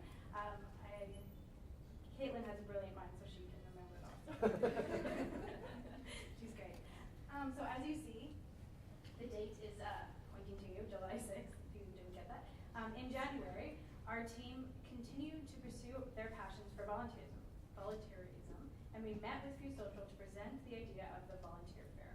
After all parties agreed, we began planning the event with great excitement.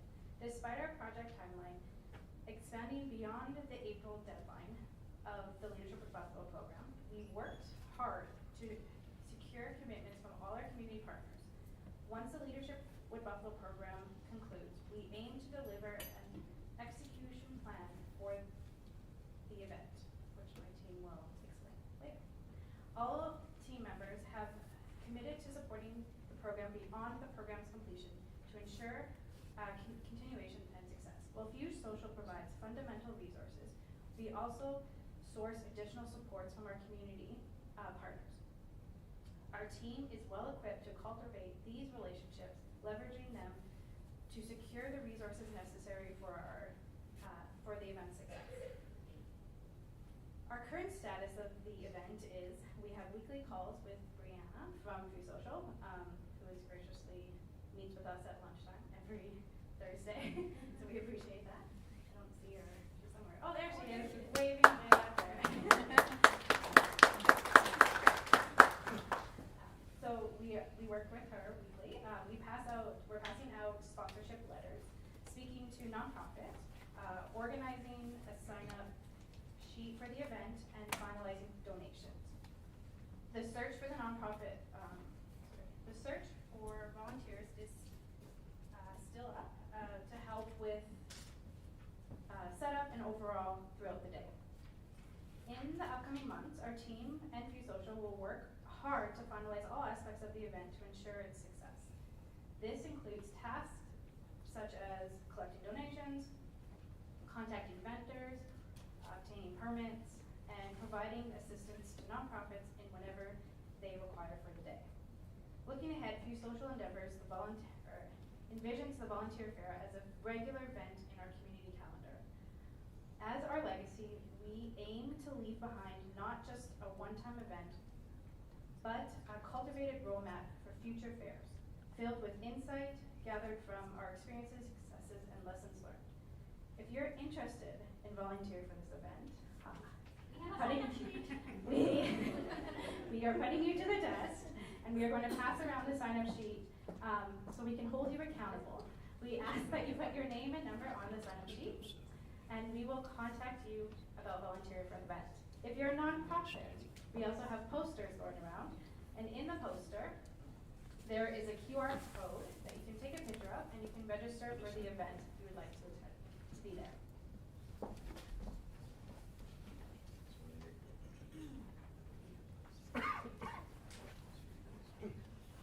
As taken with an F. Passes the sign-up sheet, I will go into detail about the outcome we aspire to achieve. So I'm thrilled to share that we have an ambitious vision to increase volunteer engagement by 80% over the next 5 years. Through this targeted outreach and comprehensive support and community building initiative, we aim to create a vibrant culture of volunteerism that enriches our community in profound ways. One of the crucial aspects of us doing so is to conduct surveys. I know they're dreaded surveys. We'll make it fun, don't worry. We are quite creative, as you can see with our presentation. So we'll find a way to have some incentives and have it fun and have some emojis and stuff like that for people to be inclined to fill out our survey. These surveys will allow us to gauge whether we are offering meaningful volunteer opportunities where individuals feel fulfilled and deeply connected to their community. By soliciting feedback from our volunteers, we can ensure that their voices are heard and their experiences are valued. Furthermore, we recognize the invaluable contribution of nonprofit partners. This can be achieved by also another survey. Yay! Don't worry, we'll throw in a grant application in there. I work for a nonprofit, I know, but we'll engage them.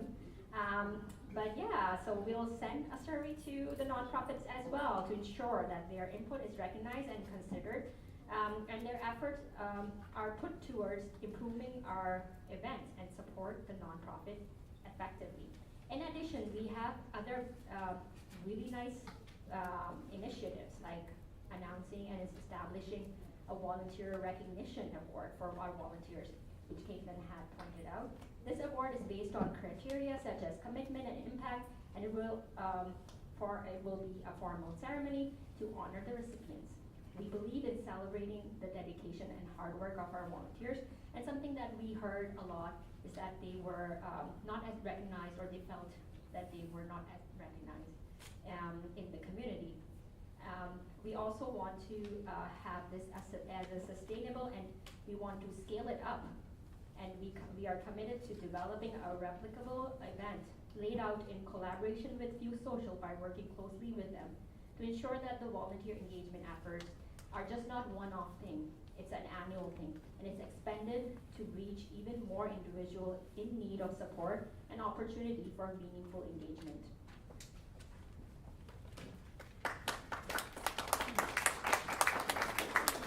Some of the key learnings, and this picture is the only picture of us together.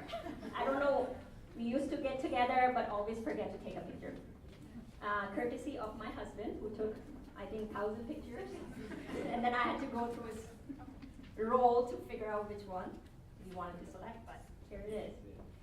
Our group fostered a cohesive and supportive dynamic characterized by mutual respect and understanding. As other groups have pointed out, it wasn't easy. Flexibility and empathy were paramount, ensuring all team members were felt valued, supported amongst the availability. There were people who got sick. I broke my 2 fingers. Not fighting with our I fell, okay? That's my story, I'm staying good. But effective communication was a key enabling us to stay informed and aligned, while trust underpinned our collaboration, allowing us to address project aspect collectively. Our partnership with FuseSocial was instrumental in accommodating collaboration, facilitating seamless integration of our ideas and FuseSocial vision. Throughout, our team demonstrated adaptability and transparency, navigating challenges and capitalizing on opportunity to enrich our project's impact. Balancing project's demand and program requirements posed challenges and required careful time management and prioritization. Despite the struggle, we dedicated ourselves as much time as we could, and our passion for this project remained the same. Throughout the leadership and teamwork, we foster a safe environment for an open dialogue. Enriching our project will have diverse perspective, ensuring every voice was heard. Our inclusive collaboration has been transformative and enriching the depth and breadth of our project impact.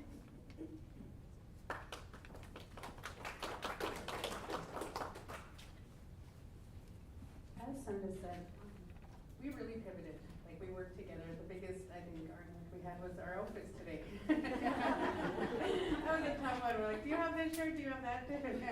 We wanted to be unified because we have been unified. We've been meeting every week, and these ladies have been phenomenal. With our strategies, our post-graduation plan is to continue doing that, continue meeting up every week, continue working with Brenna and other people, another perspective, either supports and really going on that. And like I said, we pivoted and they worked with me and everyone. I just feel like, I don't know, like I could have gave more, but I think I did. I'm given, they all did so much. I admire my group so much. And as a leader, we did that. They showed up and we're working with other agencies and building really phenomenal relationships. And that's what our post plan is, to build relationships within the community, people that need volunteers, and within the volunteers. So we're really excited about that. And we're aiming for this to be a success. And if it's not, we'll learn from it, right? And then we'll have all our information and data for the next year. So we're really excited. I hope to see you sign up. Thank you. We're not done yet. Yeah, so to summarize our engagement thus far, nonprofits are really at the heart of this event, and our ultimate goal through the project was always to uplift nonprofits throughout this volunteer fair. So we are beginning to collect registrants for this event, and ideally we're hoping to have at least 10 nonprofit organizations sign up, but of course we're open to receiving as many as we'd like to have. This event, of course, as Caitlin mentioned a bit, will also require a great deal of resources to pull off. We've already secured a few major partnerships for this event. The Fort McMurray Heritage Society is donating the venue of the Heritage Village. Ginger Hispanic House is generously donating the expertise of her staff to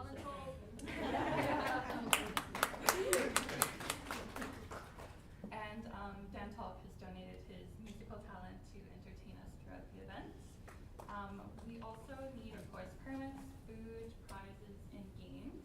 And And although FuseSocial does have a modest budget for this event, we are primarily relying on community donations and resources to secure these items. Currently our sponsorship letter is ready to roll out, and we're just getting ready to begin to approach local businesses in request of support. So through our work with the community to put together this event, we really hope to foster a deeper level of engagement among nonprofits with volunteers and potential new volunteers. The idea of a volunteer fair was so appealing to us in particular because it really allows for a deeper sense of connection between volunteers and organizations than what you would typically see. The opportunity for nonprofits to have extended face-to-face conversations with potential volunteers and to get to know them on a more personal level often creates a deeper understanding and appreciation for both parties involved. It can also lead to more creative volunteer opportunities through conversations about shared skills and needs that go beyond the typical idea of volunteerism. So while this is absolutely an opportunity to engage new volunteers with the community, we hope first and foremost to create quality relationships between these parties and to reach a deeper level of volunteerism and community connection.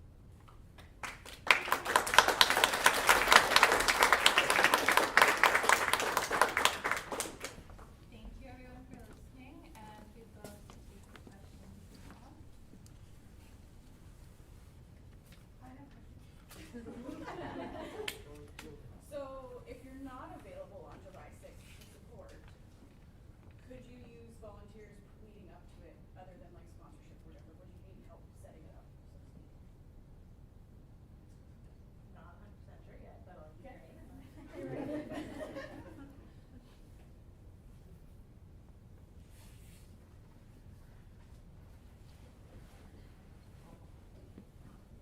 I don't have a question, but I have a comment. I'll try and back up. I just wanted to say that I appreciate so much the direction that your group has taken with this project in building the volunteer festival with that goal of connecting volunteers with organizations. One of the things we hear so much about volunteerism is that volunteers want to have relationships with the organizations. They want to feel like they're a part of the team, and I think this goes a long way to bridging that gap for them, being able to talk with the organizations that they're looking to volunteer with and be like face to face as opposed to a number or an email on the volunteer list. So kudos to you guys, because I think it'll be really well received by volunteers in the community.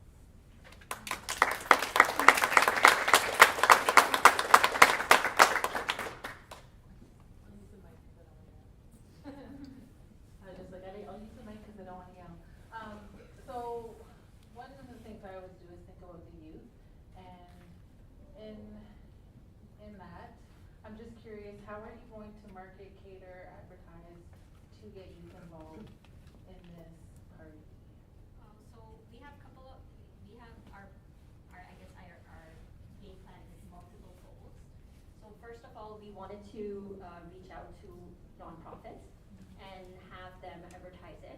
We are also going to leverage FuseSocial's marketing team and their social media platforms to engage youth and also other volunteers. And also word of mouth, like, you know any kids who would like to volunteer? I think that's I mean, you can partner with Justice Slay Foundation, why not? And have advertise it there, because we wanted to reach out to as many diverse group as possible, and through that we have multiple goals of action plan that we wanted to achieve. Awesome. Just the feedback, I know some of the ways that it's helpful when I work with youth and try to get them involved is the schools. So really triggering like that connection to the schools. So if you need help, Great. I can help you with Yes. that. But yeah, I think like definitely seeing how they hear you too, right? Like a lot of them are on TikTok, they Yeah. use, they're not following FuseSocial. No. So sorry guys. Word of mouth.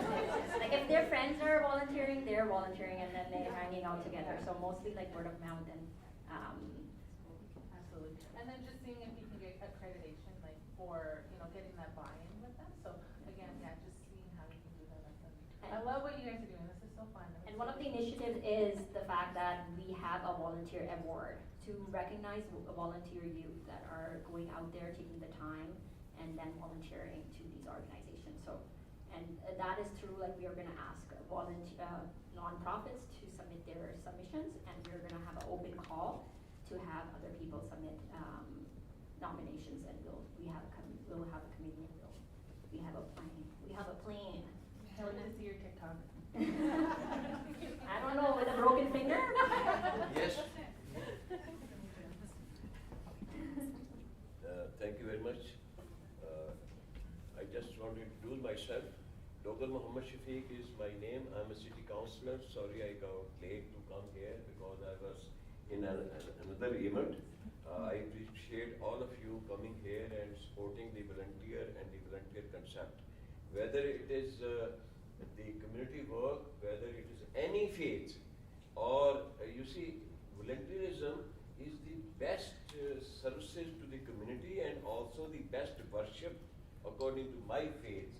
You know, it is the best worship for God. You know, God helps those who help themselves and His creature, you know, human beings. I have been to your office few times and I have always seen you contributing positive to the community. So in that context, I also came here to appreciate you people and my colleague, Fakir Manjoko. He is the best and best of all. So she is here as a chief guest. So I welcome her also. Thank you very much. Thank you so much, Councillor Dogo. Thank you, Councillor Doga. I appreciate you always. And just want to say, first you got me there, April Fool. When I saw the volunteer t-shirts, I thought you were volunteering. So look at our yeah. And we have our name here, thanks to Ginger and her circuit. Oh, that's lovely. We got our personalized t-shirts. That's lovely. Thank you. And I always say it proudly that my first job in Canada, I got through volunteering. I was volunteering at a mental health facility in Toronto, and I was told to come twice, twice a week. So I started asking for 3 and then 4, and then I was coming every day. So they didn't have a choice. When there was a little opening, they took me in. So it's not only when you are giving back, you also get something in return. And like he said, even the law of nature, somehow to come back to you. So I appreciate this concept. I did hear everything about your, your presentation, so I do not qualify to ask you questions. I just want to applaud the idea. Thank you. Thank you for your On another note, I think we need to create a sign-up sheet for TikTok, because like we need actors to have, and Lori will be the one. Any other questions? So this I want to add one thing. Yes. A little point which Councillor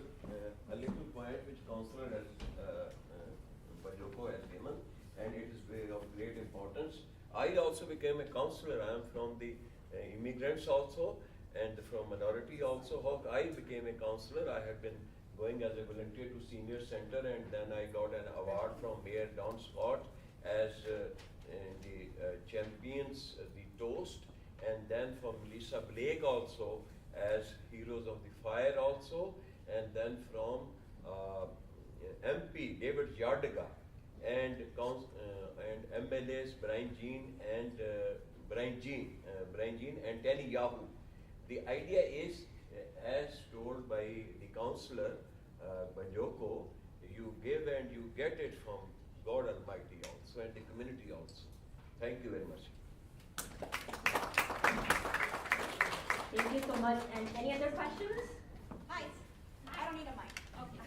Soccer coach, 28-some years. My name is Coralie, and I'm actually an alumni of Leadership of Buffalo in the first couple of years that it existed. And over the years, we've definitely seen a decline in the uptake of volunteerism. So I applaud you for taking on this presentation, and very well done. Lo and behold, I did actually hire Caitlin as a summer student as well. So, you know, that's great job in your full presentation. One of the questions that I have, I work for the Regional Municipality of Wood Buffalo, and I service the rural what are your thoughts about how we can transition something like this, or potentially something different, to encourage more volunteerism in our rural communities in the region? That's a great idea. Well, right now our event is just for Fort McMurray, but seeing how we will learn from it, we don't plan to stop. Like I said, in April, I mean today is the last day for Leadership Wood Buffalo, but we'll continue to work with FuseSocial and come up with ways to engage people from rural community. Thank you so much for bringing that point up, and we would definitely look into how we can engage rural communities and promote volunteerism in those communities, and how can FuseSocial, with the budget restrained, help us, because like we had big dreams when we started, but then we were like, okay, we don't have the money, so let's just scale it down. But again, like I said, we have great ideas, and sky's the limit, and we will figure it out. And if we don't have the budget, we will raise the budget. So we are determined. What I think too is forming relationships with other nations, like reaching out to them. Can we come visit you and tell the nations that we're doing this here? What would you like, a workshop during the day? What works for your nation? Because I notice when I cater out, they see what works, and some things do work and some things don't. So really, like making a relationship with surrounding small communities and see what works for them. Great. Thank you very much. And I just want to tell you that my organization, Pets and Wellness Society, I'm the first one to sign up, I think. So.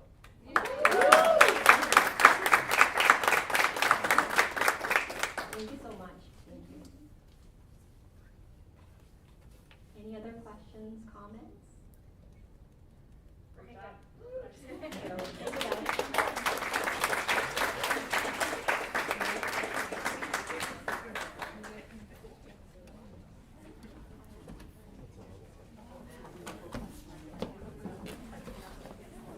That was amazing. Thank you so much to mentalists. Yeah, they are the mentalists indeed. I mean, they read the mind of the community, and they've been able to spot one of our needs. And they're working with Brenna, who is the amazing person in charge of community engagement for FuseSocial. And Brenna's been doing lots of amazing work. Laurie, to your question around engaging youth, Brenna has been going into schools, doing the Give Back, Get Back program, and we've been getting lots of uptake, partnership with the school boards and all of that. So that's like a very good point. As soon as you mentioned, I'm like, oh my God, this is happening already. And this group is working with Brenna. What an amazing resource. So they're going to pull that up together. Up next, we have the team Giving is Living. So I'm going to leave you guys to give us what we need to live.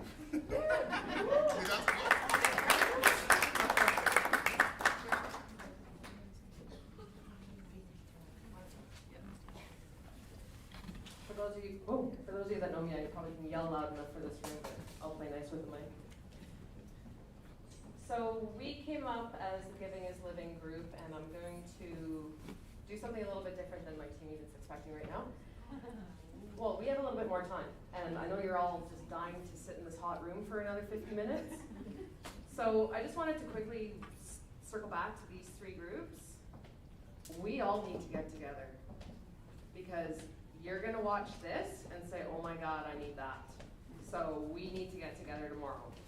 Okay, anyway, okay. So my name is Maria, and I am, like Lori Lee and Corinne, born and raised in Fort McMurray. I have been a member of the St. Now Suncor family for over 20 years. I just want to share a brief story with you that highlights why I'm passionate about the project that we're about to present to you guys, and where my commitment to our community comes from. And is Cliff still here? Okay, so Cliff will get this. Cliff is like me in this story. So in 2013, as the chair of the Synchrony Employees United Way campaign, we went on a Seeing is Believing tour, and I believe, Ange, you spoke about this in your presentation. That is a tour that the United Way would organize for us to allow us to take campaign volunteers out to various organizations to see the community need. One of the stops was at the Center of Hope. And most of you, if not all of you, should remember when they were on the corner of Franklin and McLeod. Now I'm going to age myself here, so don't judge me. As a small child, I remember visiting that building. It was in fact where my family's doctor was. I remember the sterile, clean smell, the white walls, and the bright lights. Now here I was, 30 years later, standing in the middle of the main room. It smelled offensively like wet mold. The walls were not white, and the lights were not bright. The emotion was so overwhelming I had to walk out to hide my tears. And I asked myself, how is this the best that we could do as a community? But I'll come back to that point.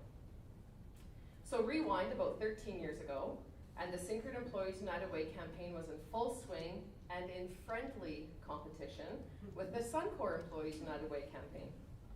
We weren't competing to see who could raise more money. We were competing for the President's Award. Cliff knows this well. This was an award that the Fort McMurray United Way awarded to the company that raised over $1 million that had the highest employee participation. That was the prize all of the chairs wanted. It was bragging rights, but who really won? The community and the employees who were engaging. Those who learned about the organizations, with some becoming lifelong donors and volunteers. Both companies were averaging over 50% employee participation. Now here we are today. We looked at the Sun Cares program, which we are going to go into detail for you guys, which is now both the Suncor employees and the Legacy Syncrude employees all in one program. And we are at less than 25% participation. The opportunity was obvious. We needed to tap back into our employees, the existing program, and the spirit that we all know Fort McMurray residents have. If those of you weren't here in 2016, you might not know what I'm talking about. The food bank is empty, or at least low on supplies. The SPCA is overflowing, and the need for volunteers is at an all-time high. So I ask you all again, is this the best we can do as a community? I think the answer is no, and this project is one way we can help to close this gap. Now let's meet the rest of our team.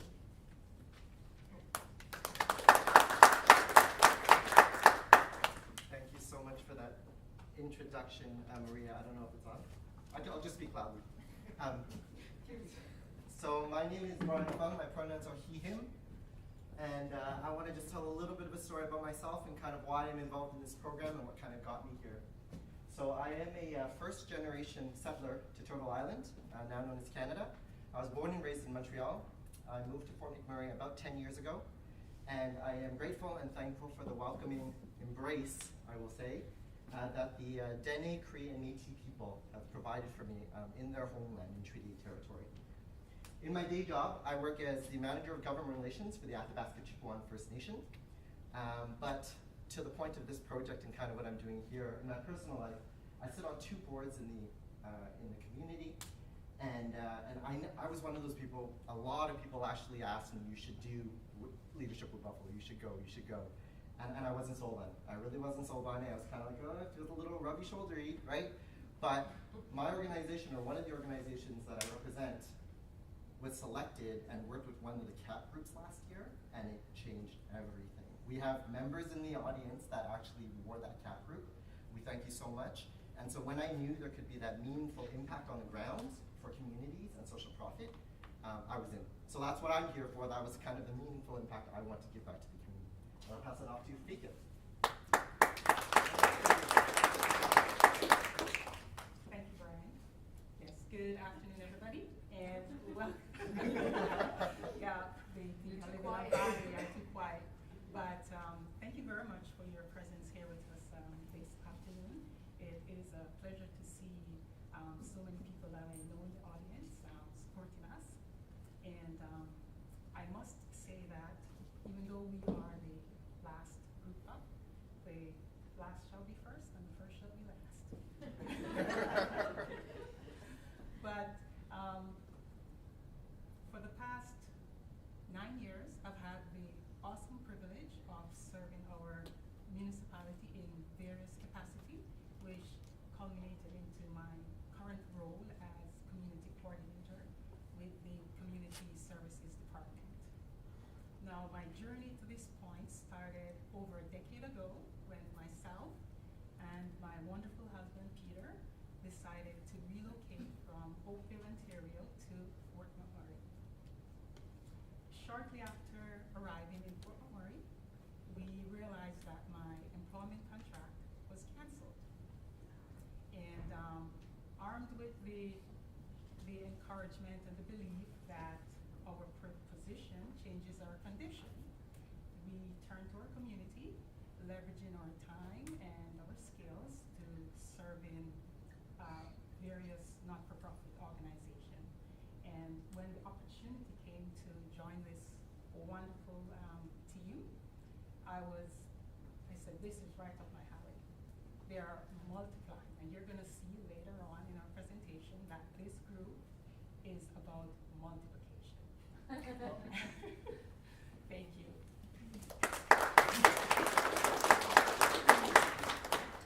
Hi everyone, my name is Kim Overeger. Thank you, Maria. Hi everyone, my name is Kim Overeger. Yeah, first and foremost, I'm a mom to these two beautiful girls over here, my husband and yeah, part of, for my stories, I currently work at Suncor. We've been here for 15 years, came from Ontario. A shift for me personally was this is the home for my kids. This is what they know as home and where we live. So a little bit of self-reflection and humbled for myself is I've always done a lot of work within women's networks and what Suncor, kind of watching them grow, and we've seen the shift over 10 years of changes in childcare, changes in things that affect us. I kind of challenged myself and said, what does that mean? What can I do to take action? So it was a huge component of me choosing to do this program and then learning to understand what does this actually mean and what is that impact that we can make. So super excited for you guys to see what we have to present today. And here's Natasha. I'll learn from everyone else. Hi everybody, my name is Natasha Daigle. I am a reliability engineer at Suncor. Originally I grew up in New Brunswick. I was born and raised, and I came out here as a student actually 10 years ago this month is when I started calling Fort McMurray home. I joined Leadership with Buffalo because a lot of my friends and everybody were all a bunch of engineers, and I found we never really got super involved in the community, and I really wanted to put myself out there and meet like-minded individuals who care about the community but also have different backgrounds and different experiences to try to grow myself and learn what this community has to offer. Growing up as a kid, I was one of those kids that used a lot of the community organizations. I went to the Boys and Girls Club every day after school. I spent every summer at the Boys and Girls Club. And when I reflected back on the impact that had in my life, I'm like, wow, I still remember playing Legos on the basement floor of the Boys and Girls Club. And I'm like, probably had an impact on where I am today. So that is one of the main reasons I actually joined Leadership with Buffalo. And I'm going to hand it back over to Kim to start kicking off our project. So you've heard kind of the comment a couple times today is a community investment day. So we actually had the privilege back in September to go and visit various organizations within the community. Each of us, I would say, took something away from that. We each had a connection emotionally to different things. As we were kind of defining what does that CAP project look like for us, we actually realized, hold on, there's like a theme here. There's two things. It's every single organization needed funding and every organization needed volunteering. And so we kind of reflected and go, what does that mean for us? How can we, I would say very diverse backgrounds, very diverse understanding of what resources are available in the community. What does that mean? How can we leverage what we have? And so Natasha's going to go a little bit of detail, but we actually have an existing program called Sun Cares. And what it is, it's actually all of the employees have a system in place. And so what we decided to do, instead of recreating something, how can we enhance what we have? And that's going to come through awareness. That's going to come through tools that are already in existence. And so Natasha will go through a little bit more detail after what that was. But what we wanted to do is kind of twofold as we understood a little bit more. One, how can we get awareness into the community, but also as an organization, you heard Maria talk a little bit about it, there's also a need internal, and that internal need is people that live here. And so we have awareness internal and then external. So we're going to walk through a little bit example, but the basis of our project is actually closing the gap of the existing resources we have and enhancing the funding and then the volunteer capability that we currently exist in the region. So you may have heard about Sun Cares. Sorry, I jumped the gun there on the clock.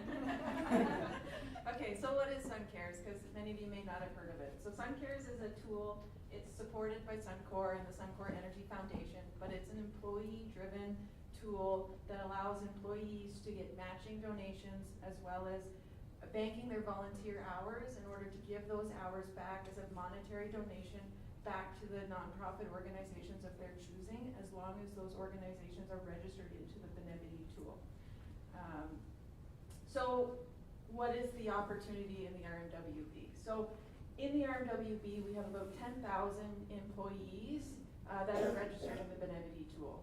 So what does that mean? So every employee can get up to $2,000 a year matched of their donations to be able to redonate that to a nonprofit organization or a charitable organization, as well as they can actually get paid for their volunteer hours. So we get volunteer rewards. We'll get paid up to $20 an hour for up to $2,000 a year, which then can be redonated back to those organizations. So it's a huge amount of opportunity to help amplify the impact to the community. But one of the best things about SunCares is it's employee driven, but the individuals have the choice to give back to the organizations that matter most to them. So it is, like, it's pretty good. If you have, like, heartstrings to a certain organization, as long as that they're in that tool, you can actually give right back to those. So what is the impact? So if we look at the 2022-2023 numbers, between Suncor and Syncrude, we've donated almost $4 million a year is what we average back to the organization. As in the community. So in addition to that monetary donation, we're averaging about 30,000 hours a year in volunteering, which translates back to about $500,000 in monetary donations back to those organizations that are registered in that tool. So, like, it's huge impact. So now that Suncor Syncrude have migrated, Syncrude employees are now also getting this employee benefit where they can bank their volunteer hours and give back to those organizations that matter to them. And so I'm going to speak here just for about a minute. I'll just use my voice if that's okay. So based off of what Natasha was talking about, right, and to just drive it home a little bit, one of the organizations, again, for which I sit on the board, we were in an operational deficit starting 2023, so last year. 2 employees maximizing what she had just showed there would have brought us into an operational surplus, right? 2. And so out of 10,574, whatever it was. So again, just to drive that home. We want to touch very quickly on kind of the access to funding. So as we know, if you were involved at all in the social profit sector here in Fort McMurray, and pretty much right across Canada, you'll know that the traditional sources of funding from government, from United Way, from the RMWB, it is uncertain. There's a lot of uncertainty in the air. A lot of organizations are scared. There's a lot of talk about alignment, right, about non-duplication of services. And so we, again, kind of identified, well, where can we do, we can't just find money from where it doesn't exist. So where are those places we can leverage it? And that was, again, through this program in SunCares, because of these lovely ladies that brought it to our attention. And so that's kind of how we honed in on looking at this program specifically. And then I will pass it to Faithia to talk about what we actually did. Yes, thank you, Brian. And from the initial stages of the project, we realized that this project has a lot of potential. And we recognize that the project doesn't just have a lot of potential, but it has long-term impact. And our efforts culminated in a multifaceted approach to promote, first, the SunCares program, as well as laying the groundwork for future initiatives to enhance community investment programs in our region. And one of the community investment programs that we leveraged was municipalities. So here is a quick overview of the municipalities investment program. The program encompasses 7 core grants, 4 grants that are in collaboration with our municipal departments. And in addition to that, each year the municipality receives funding from the federal and provincial governments to support preventative programs within our region. And one last thing before I pass this to my teammate is just to let you know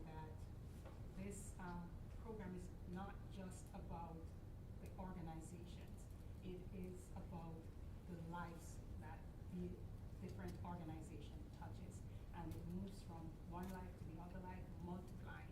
So it is truly a great program, and I'm really honored to be part of this team in educating our community about it.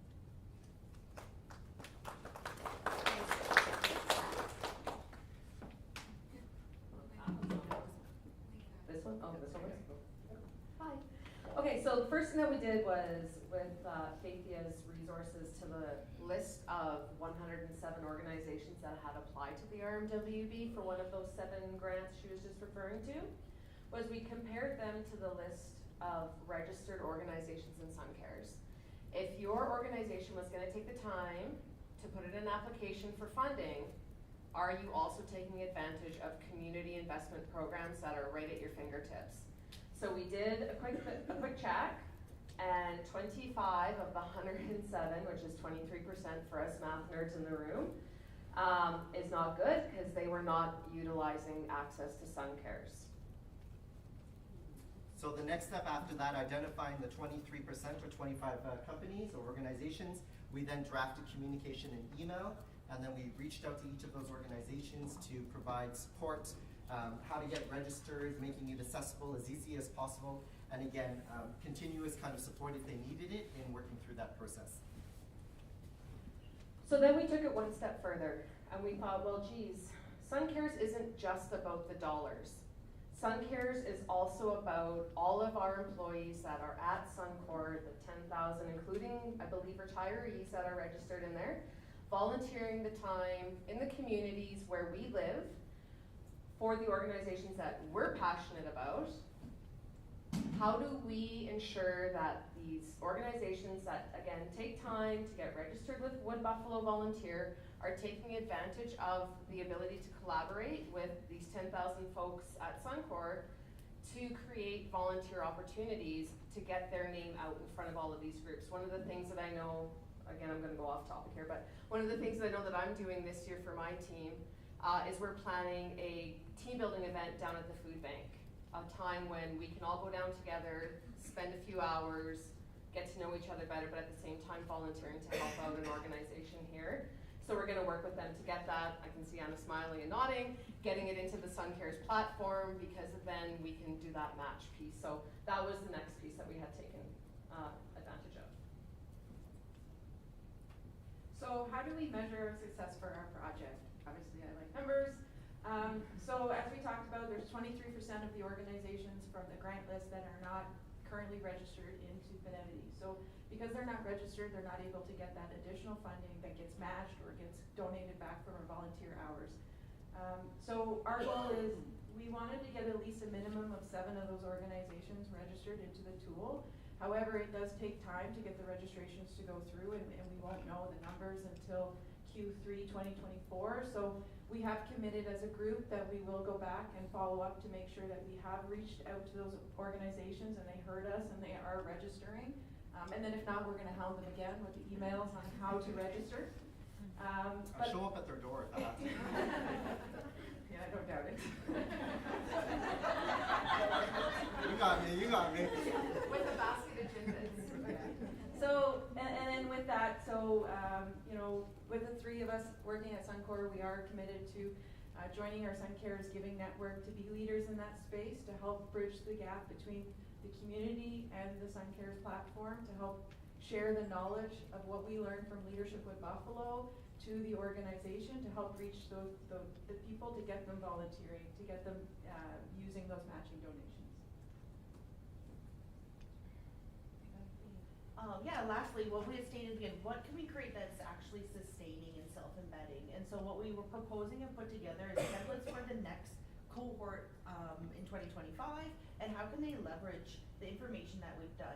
And I think even, like, we've learned a lot listening to the other groups today, is how can we actually work together? I think it's about collaboration, but the key piece that we put up there is awareness. So if you are aware that there's tools out there, there's things that you can leverage, it's powerful, it can make a difference. And so part of our templates is keeping the awareness going of how to use this program and keep the conversation going within the people. So just so you guys know, when you saw me on my phone when you guys were presenting, Justin Slade is in Sun Cares. And I checked, oh sorry, you guys are over here. I checked every single one. The Angels, the Fight Club, the Flight Club is also in Sun Cares. I was checking as you were presenting because I was thinking, ooh, here's an opportunity, but they're already all there. So this is an interesting one. So this actually happened probably in March, because it says right under Anu's name, March. So this is a post off of, at Suncor we have kind of like an internal Facebook page. It's called Yammer. So Anu posted these pictures from the Fort McMurray Science Fair, and if any of your children were engaged in the science fair, it was a group of reliability engineers from the Syncrude site, but part of the Suncor family that went, spent 6 hours each of their day judging the kids' science fair programs. So I called Anu and I said, hey Anu, did you put your time into Sun Cares? She said, what's Sun Cares? I said, oh my goodness, we need to have a conversation. So when I talked to her, I said, if all 12 of you do it, that equates to about $1,400 in that volunteer grant that Natasha was detailing, and they can choose. So this is just a little caveat piece. So let's pretend that Anu has one child that engages in Wood Buffalo Science Foundation, I think they're called. Science. And maybe she has another child that's in gymnastics. She can choose to donate her money to anybody that's in that platform, regardless of where she volunteers. So it really allows people who have multiple closenesses to their heart to choose what their passion really is, which is really important for people to know, especially anyone from Suncor in the room, that we're not telling you anymore where your money's gotta go. You pick, you choose, you donate, and that's what you support. So they actually did register, which I thought was fantastic, and that money for that. So the next couple of slides here just kind of show a couple of companies, or a few companies in the region that we simply Googled. So all this information is public. This project we looked at here because of the strengths of some of the employees we have within Suncor, we looked at that. But for sustainability and trying to build some sort of a kind of a legacy project for the future cohorts, they might pick it up, and we want to kind of model this. Like, go to other organizations, go to other industry partners, go to other groups, and say, you have these things within your organizations. How are you leveraging them in order to move a little bit, or help supplement, or help fill that gap between traditional funding and volunteerism, and what we can get from these partner organizations? So again, just a couple of slides to show you some of those organizations. Thanks, Brian. Okay, so what's next? So we did talk about a couple of the members are going to join the Sun Cares Giving Network to help share the information, get more people engaged. Maria mentioned we only have about 22% of engagement right now in the tool, so there's lots of opportunity to help make a bigger impact on the community. But also using the information that we found and the gaps that we found in our community to share that with the next group of cohorts. You know, there's lots of room for opportunity of improvement in the volunteer Wood Buffalo. You know, how do we optimize our time to get the most out of it? And that's kind of what this project was, is finding the gaps so that we can be more efficient in fundraising for those community organizations that matter to us, and also sharing the information between the big organizations and the community. And like a fun fact, I like the food bank one. So, you know, you go to the food bank and they're outside the grocery store and they're looking for food donations. So if instead of going and buying that food and giving it to the food bank, if you put that money in Sun Cares, say you put $1, it'll get matched to $2, and then the food bank can use that, but they also get food at a cheaper cost than what we pay at the grocery store. So it's like getting the most out of your money, and that's kind of what the importance of this project was.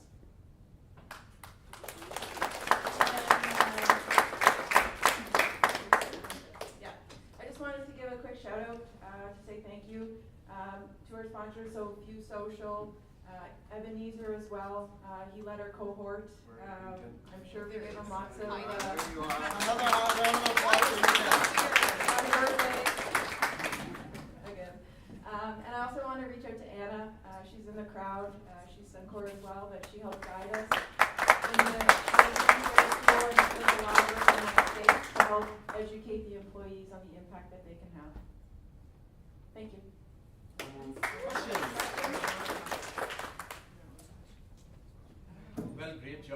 Maria came Natasha. They're part of my Suncor family here, and thanks Brian and Fatty as well. I guess quick question. So first of all, thanks for introducing the SunCares program to the broader community. I think it really is a huge lever for the community to pull and take advantage of the funding options that we have from Suncor and City. Just curious about what are those 23 organizations that are not registered? Can you give me a few examples? Do we have a few examples, some big names? If we do another question, I can pull up the email list and I can find it for you. But yeah. Just putting them all on the spot. I'm the one who sent them. I can find it, but I just need a couple minutes.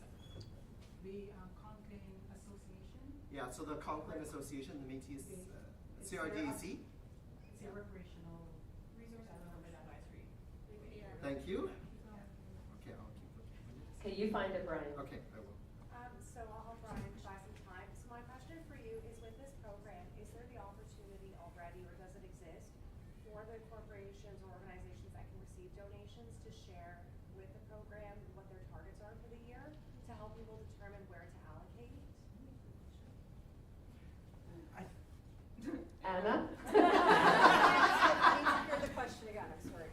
So my question was, is for the organizations that are part of SunCares to be recipients for donations, is there currently or will there be the opportunity for them to share what their annual target goal is for donations? As some organizations need a lot more, but as Brian said, 2 individuals could have changed the whole year for them. Currently in SunCares, that is not, it's not functional. We can share opportunities, and agencies that are registered in Benevity, Benevity is the owner of the SunCares the platform, they can enter their own volunteer opportunities. So, and then they let us know, we can feature them, and it's the first thing that pops up when an employee goes in. This organization needs money, here's a campaign they're running, and so, you know, they can actually help themselves by connecting with us, so we feature it, and we feature it in employees' hometowns. So someone's from Calgary, we can feature things that pop up on anybody that works in Calgary on their first page. If we're in Fort McMurray, it pops up on my page or Marie's page. And so there is functionality there to share causes or important things that they're fundraising for, absolutely. I would also share too, when we were looking at the scope of the work on what we could accomplish within an 8-month period, we had lots of ideas about actually creating like a monthly highlight an organization within, you know, within the Facebook Yammers, to kind of say like, hey, you can, this year, similar to we were saying, you know, Black History Month or and 2S LGBTQIA+ month, right? Can we highlight an organization and have employees choose to funnel the money that month into that organization? But again, because of scoping, right, it made it a little bit challenging to do that. But I was just gonna add on to that. So part of like the CAP project next year, we also said we give QR codes. So when somebody's actually volunteered, they can actually do it on the phone. How do we make the awareness and the simplicity of what it is? So those are some of the ideas that we think there's a ton of momentum if you continue the project, and how do we improve that for years to come? Future CAP project, yeah, right? There was a question back. Well, I think Brian, Yeah, so I've got a couple of organizations that I can kind of tell you. So some of them were the, and forgive my pronunciation, but the Ikapasqua Indigenous Wellness Collection, they weren't there. The 9th Fort McMurray Scouts weren't there. There was an Alberta Community Togetherness Society, a Drama Festival Association, and kind of going down the list. There was the Camp Yogi Society. So again, really like right across the board on organizations that could potentially tap into funding. And also the Port Chicken Museum. They were. So it's any nonprofit organization that can actually register. So you don't have to be a charitable organization in order to register in the tool. Any nonprofits have the ability to register, and it's only like a 4-step process. Like it's pretty simple, but getting that information on how to register and getting that information that this platform exists to those organizations was one of our main goals of our project. I have an email template if anyone wants it. Thanks. I didn't have a question, but I did want to comment because I had worked with Suncor employees in the past on different boards, and so I knew some, you know, a little bit about Suncares, but after becoming the executive director at the Fort McMurray Heritage Society, I got to know the program a bit more the first year, but then last year, I've said it and I've posted it on our social media that we would not have been prepared for winter last year if it was not for Sun Cares. Being able to match the skill sets to some of the things that we had to get done at both locations, at the shipyard and the village. I don't think people really realize, like, when we have repairs, we have historical items and artifacts and everything that, you know, it increases the costs of all of that. But having people come to the village that have, you know, the ability to help us with, like our mudding and our, you know, painting and different things that we, you know, have to pay for otherwise out of pocket, made a huge difference, and our buildings were all in better shape this spring for that, and we will always be grateful and will always use Sun Cares for everything in the future. And every time they came to the village, it was a really positive atmosphere and experience. And now some of those Sun Cares participants are now legacy volunteers, and they come and they help us out whenever we need it. So thank you. Sorry, I know you probably want to wrap it up, but I do want to say one last thing.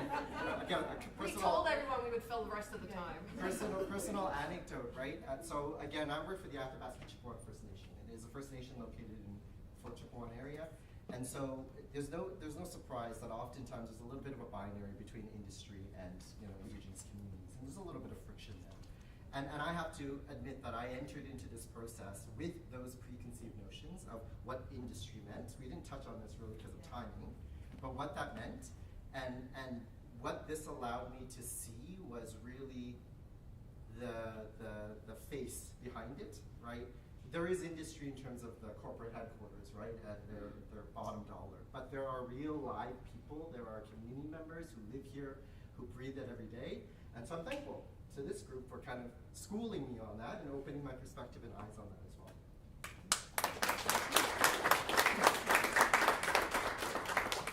So not a question here, but I need to commend you guys on two particular things.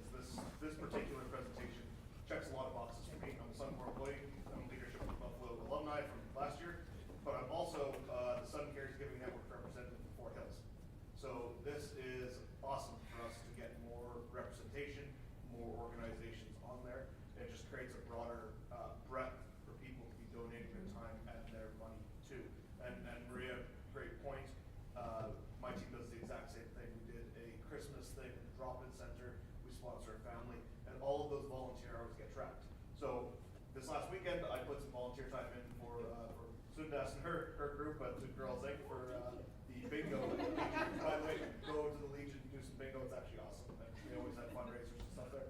So I was putting my time in, and as I was putting my time in, I thought, you know, I'm going to message Ebenezer here this morning and say, hey, I'm putting time in for Fuse as well, because I did the fireside chat with you guys and things like that. And so now there's another 5.5 hours or something to go there. That was just actually this morning with that email.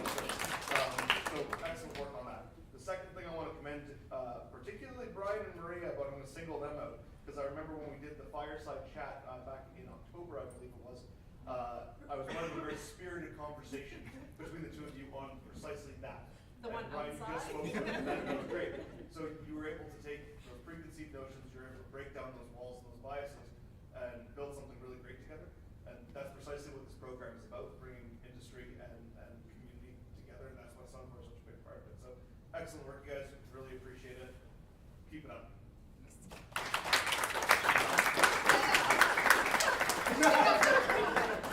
I don't hug people.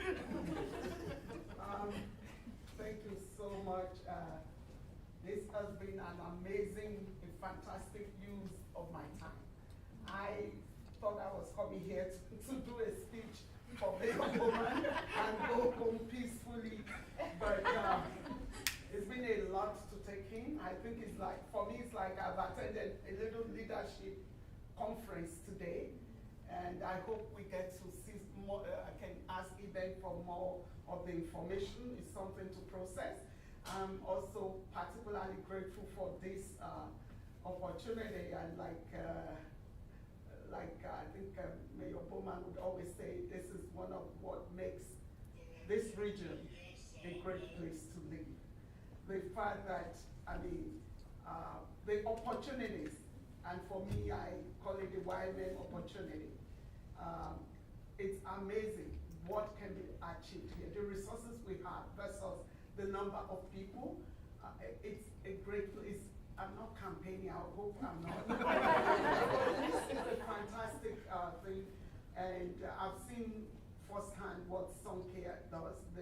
Last year, I had the privilege to help donate some the laptops to seniors, and to also help them, to start using laptops. This is so impactful for instance, a grandmother coming from Asia or Africa.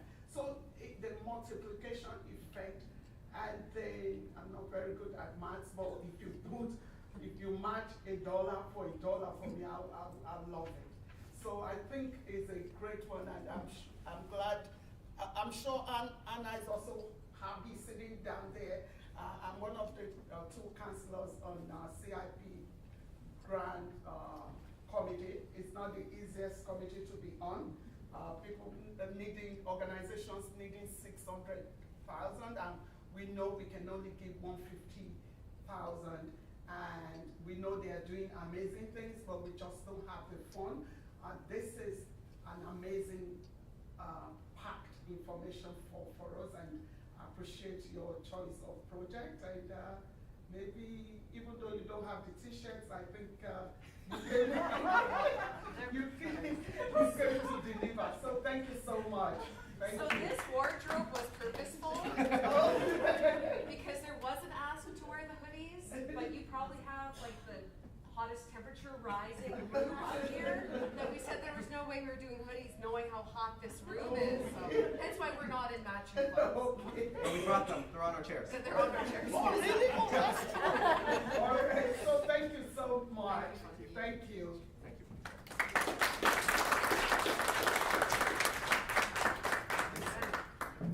We're good? Yep. Okay. Awesome. Thank you. Thank you. Awesome. You have thank you so much. That was really amazing. I can see that there's a lot of inspiration going on in the room. Thank you all for showing up for us today.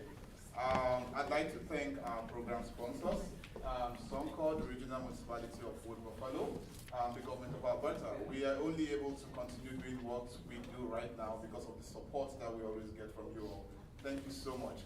I'd like to extend a thank you to Councillor Funke and Councillor Boga for actively representing the mayor and council. Thank you. I know you came in today and you were like, I'm just going to do this and leave because there are other competing priorities, but you got glued to your seat and I'm excited. Thank you so very much. Yeah.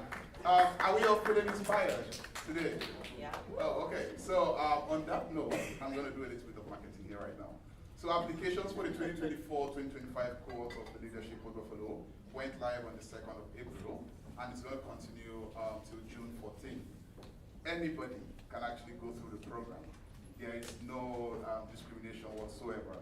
As long as you feel like it's speaking to you, you have something to give to the community, you are interested in building the community, you want to thrive in Wood Buffalo, then the program is for you. We also will be having an information session on the 30th of April from about 12 p.m. to 1:30 p.m. or like a virtual lunch and learn session. So you can be at your office, you can be at your lunch spot, just join us on Zoom, and we get to answer some of the questions that people have had about the program over time. It's also an opportunity to get to interact with some of our program alumni who have actively supported the program, like they are key champions of the program. They've carried it and they keep running with it. It's an opportunity to speak with them. This wonderful group by that time also would have become alumni of the program, and I'm hoping that some of you are going to be able to join us to speak to the group. I saw a lot of alumni, and I still see many of you in the room. Alumni in the room! Woo! Thank you so much. It's so good to see you all. From those of you that currently sit on our advisory, I see you. Thank you so much, Jake. Thank you, Jen, for showing up. Thank you to each and every one of the alumni. Like, I was seeing lots of you today identifying as alumni. I'm like, oh my God, I didn't know. I would have really leveraged that, because I noticed that each time I send one email to just one person in the group, and just like goes out to everybody, and I see people reaching out and want to like jump on to support everything that we're doing. Thank you so much. I don't take it for granted. As a matter of fact, on the 19th of June this year, from 5:30 to 7 p.m., we're going to be having our alumni mixer. So the date is already that, and it's set. I want you all to block it in your calendar because I know how busy you can all become. I'll be communicating and rolling out some further information about like the venue and the event and how it's going to be. And we have like a new program that we're going to be unraveling at that time, so you don't want to miss it. So I look forward to seeing you all there. Okay, I'm going to take off my leadership development hat and wear my special project hat. Right now, you all must have heard about the Hearts of Wood Buffalo Excellence Awards, which we're going to be celebrating on the May 30th at the Shell Place to really recognize like great people in the community that have really like championed this community and continuously move us towards the kind of sustainable community that we see. On the 30th of May, we're going to be celebrating the winners and the top finalists for the 8 award categories for this year. Tickets are currently on sales. I told you I was going to be doing some marketing. So you all can, I mean, there are lots of posters behind on the table over there. Some of you must have picked it up when you came in. It has some barcodes that you can also scan that will take you to all of to the site, and you're able to purchase your tickets. Yeah. I'd like to say a big congratulations to the 2023-2024 Leadership Wood Buffalo cohort.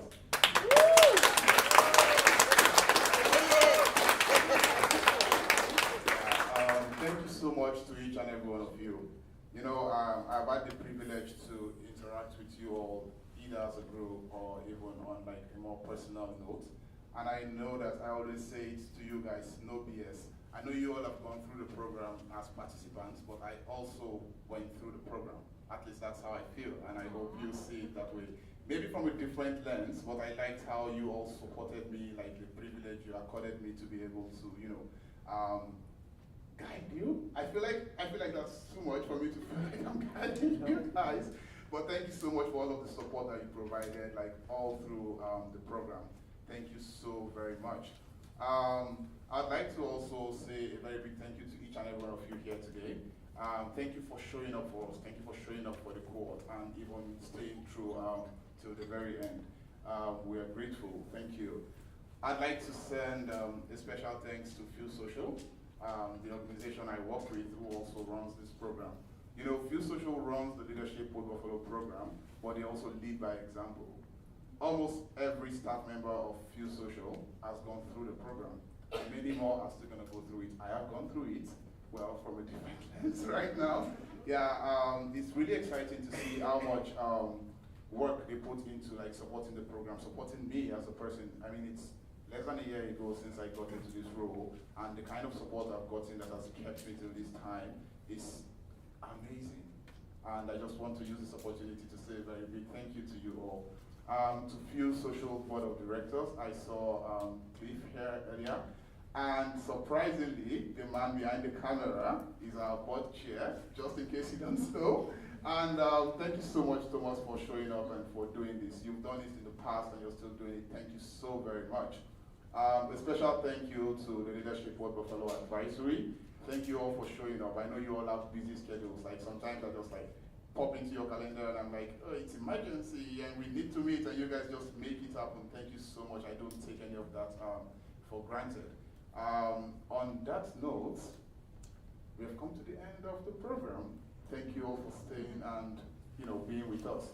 If you have any question whatsoever about the program, I'm just going to hang around a bit. You can come up to me and have a conversation, and I'll be happy to chat. Thank you.